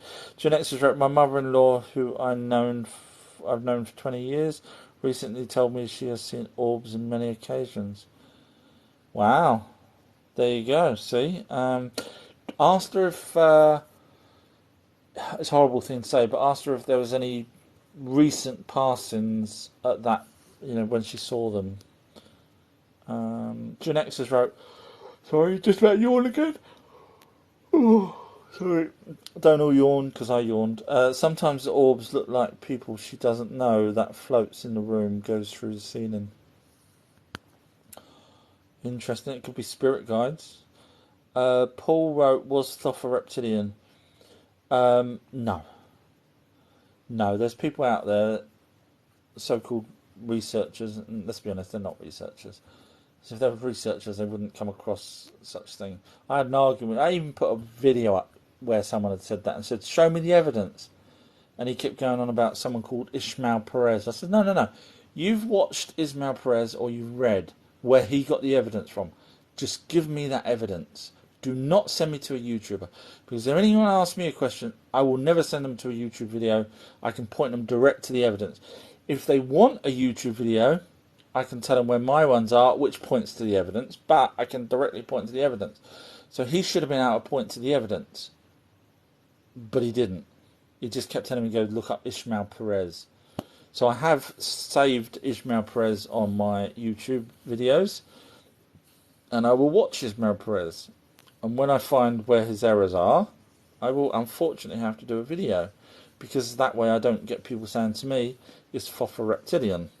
Because that means either his parents were both reptilians, in which case probably not Anunnaki, or one of them was a reptilian and the other one not, which doesn't fit anything that I've ever read about the Anunnaki, or Enki messed around with Thoth, or Ningazida as he was in Sumerian times, DNA and turned him into a reptilian. In which case, there's your first non-binary character that we've got in history. So no, he was not reptilian. Alfreda's wrote, "Never apologise about positioning my question. I've reached the dizzying heights of owing the tires." Oh. Yeah, no one can take that away from you. June has wrote, "I never knew my mother-in-law knows about orbs. She just watches TV drama all day." That's cool. No, that's cool. Yeah, I asked her whether there was any passings near the time. Be interested to know. Chris wrote, "Pumpkin picks her up." Okay. I guess you sell them. Paul has wrote, "Thank you. You're more than welcome, Paul." June X has wrote, "Her husband died at that same week, but she said she did not see her husband's face in the orb." I thought, see, from my research, people seem to see the orbs more when someone's passed recently. That's why I asked. So it's possible if she did see faces in the orbs, for example, then it may have been older relatives, or that she may not even recognise, or guardian spirits, not guardian angels. Alfreda's wrote, "You can tell genetically modified food by putting it in salt water." Interesting. What happens? I would. How would you? What's the payoff? What would you know about that? How would you know what happens? I'm curious. Okay, I've actually caught up, which is amazing again. Alfred is right. I run magnets over any meat I buy. I guess it goes back to the hunting that I was talking about the other day. People probably be telling me hunting's better because you don't get the, dare I say the word, poisons in the food that they're trying to kill us with. Alfred is right. GMO food in salt water begins to swim. Okay, interesting. That's scary, but interesting. Okay, so I've caught up, and now's a great time for me to go. But I do have a website if anyone's interested to watch 1,000 videos, ourtruehistory.co.uk, and I do have a Patreon page that has longer documentary stuff that you don't see on the other ones. Either way, it's all on my website, and right, I'm knackered. I need a cup of tea now. So thank you, everyone. Brilliant questions. I will definitely stick this up on YouTube. Amazing night tonight. Lots of people moving around different positions. I lost track of who went where, so don't. It's nothing personal. So brilliant. Yeah, that was great. Alfreda's wrote, for example, if you cut a thin piece of genetic modified vegetable, it will swim. Oh, thank you, Winnie, for the love heart. Finger heart. Thank you, Winnie. Thank you, V, for the roses. You don't have to. I really appreciate that you actually just even listen. Alfredo's wrote, once again, I went to 123. Not today. Did you go 123 today? Like I say, I don't know. I just put people in positions. I don't. I'm not that good at memory, as in where people went. Jeannie's wrote, enjoyed your show. Thank you very much. It was the amazing guests' questions that helped it today. And Andrea's wrote, I don't comment much, but I love to listen. Thank you. Much love. Oh, thank you, Andrea. That's very nice. That means a lot, because obviously I don't know who the people are stalking me in the back. I'm joking, listening to me in the background. So it's nice to actually see that people are actually listening and enjoying it even. So that's lovely, because trust me, the people that I know in the real world here really don't want me waffling on about stuff like this. So it's nice. Alfredo's wrote, yes, as he gives the champions double arm pump. You got to 1, 2, and 3 today, did you? Wow. Okay, I might have to listen to this back. That's okay. I mean, a lot of people were moving around, so I really didn't remember who was on first base. No, what's on first base? Who's on second? I don't know. Yeah, enough of that joke. Okay, so Avia's wrote, I'm not as posh as Winnie. Only got roses. Oh no, thank you. No, oh, that's lovely. Thank you. Just to know people are still listening is even Winnie's saying thank you to Andrea for being here. Yeah, it's nice that people are here.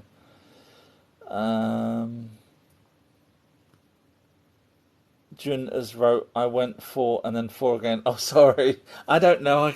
It's just how good the question comes across. It makes me sorry. Well, at least you didn't push yourself out.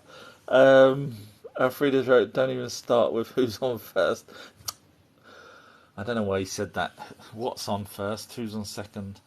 So, alright, and on that bombshell, I'm going to shoot. So, thank you guys for an enjoyable evening, and I'll stick this on YouTube because it was great fun. And some excellent questions from you guys. And Andrews gave me some little hearts, and Willie said night as well. Thank you, and V's gave me the thumbs up. Thank you guys. James said good night as well. Oh, bless you guys. Bless you all. May God shine upon you and give you everything that you want, including the keys to that new car that's parked outside. Yes, you've won tonight's special prize. Just come on down and look. No, see, this is what happens. Once it goes past 9 o'clock, I start going stupid. Yes, I can all hear you saying, he went stupid at 6 o'clock. Okay, alright, I'm going to go. Yes, I do have a personality. It's stupid, I know. Alfredo's wrote, don't you mean gods? Yes, I do mean gods. The gods all love you. In fact, there was a South African film, I think, called The Gods Are Crazy.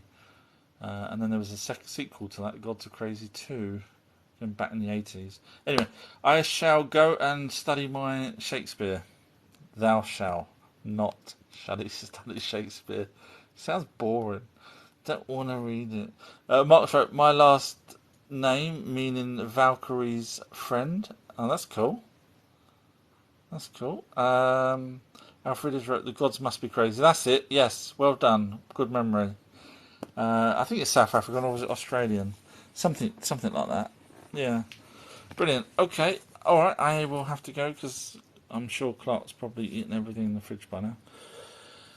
Thank you guys, and I will see you. Don't forget, on Friday I'm doing a live with Philomena, which is Blue Moon Sigma, and History and Coins. It's going to be an amazing one because, let's be honest, they know their stuff. So listen out. I think we're going to be doing it on my channel, only probably because I've got more possible people that might listen in. I don't know, but either way, look out for us. So, and don't forget outrohistory.co.uk, all the TikTok videos in sets of 5 or 50, so you don't have to scroll all the time. You can just watch them in sets of 5 or 50. And then the amazing Patreon page that has things that you'll never see anywhere else because it's all done by me. Okay, alright, I will catch you guys. I will go now. Bye, guys. Bye. Thank you for everything. Thank you to the moderators. Thank you for all the Excellent questions, and thank you. Now, where's that bloody Shakespeare book that I didn't bother reading?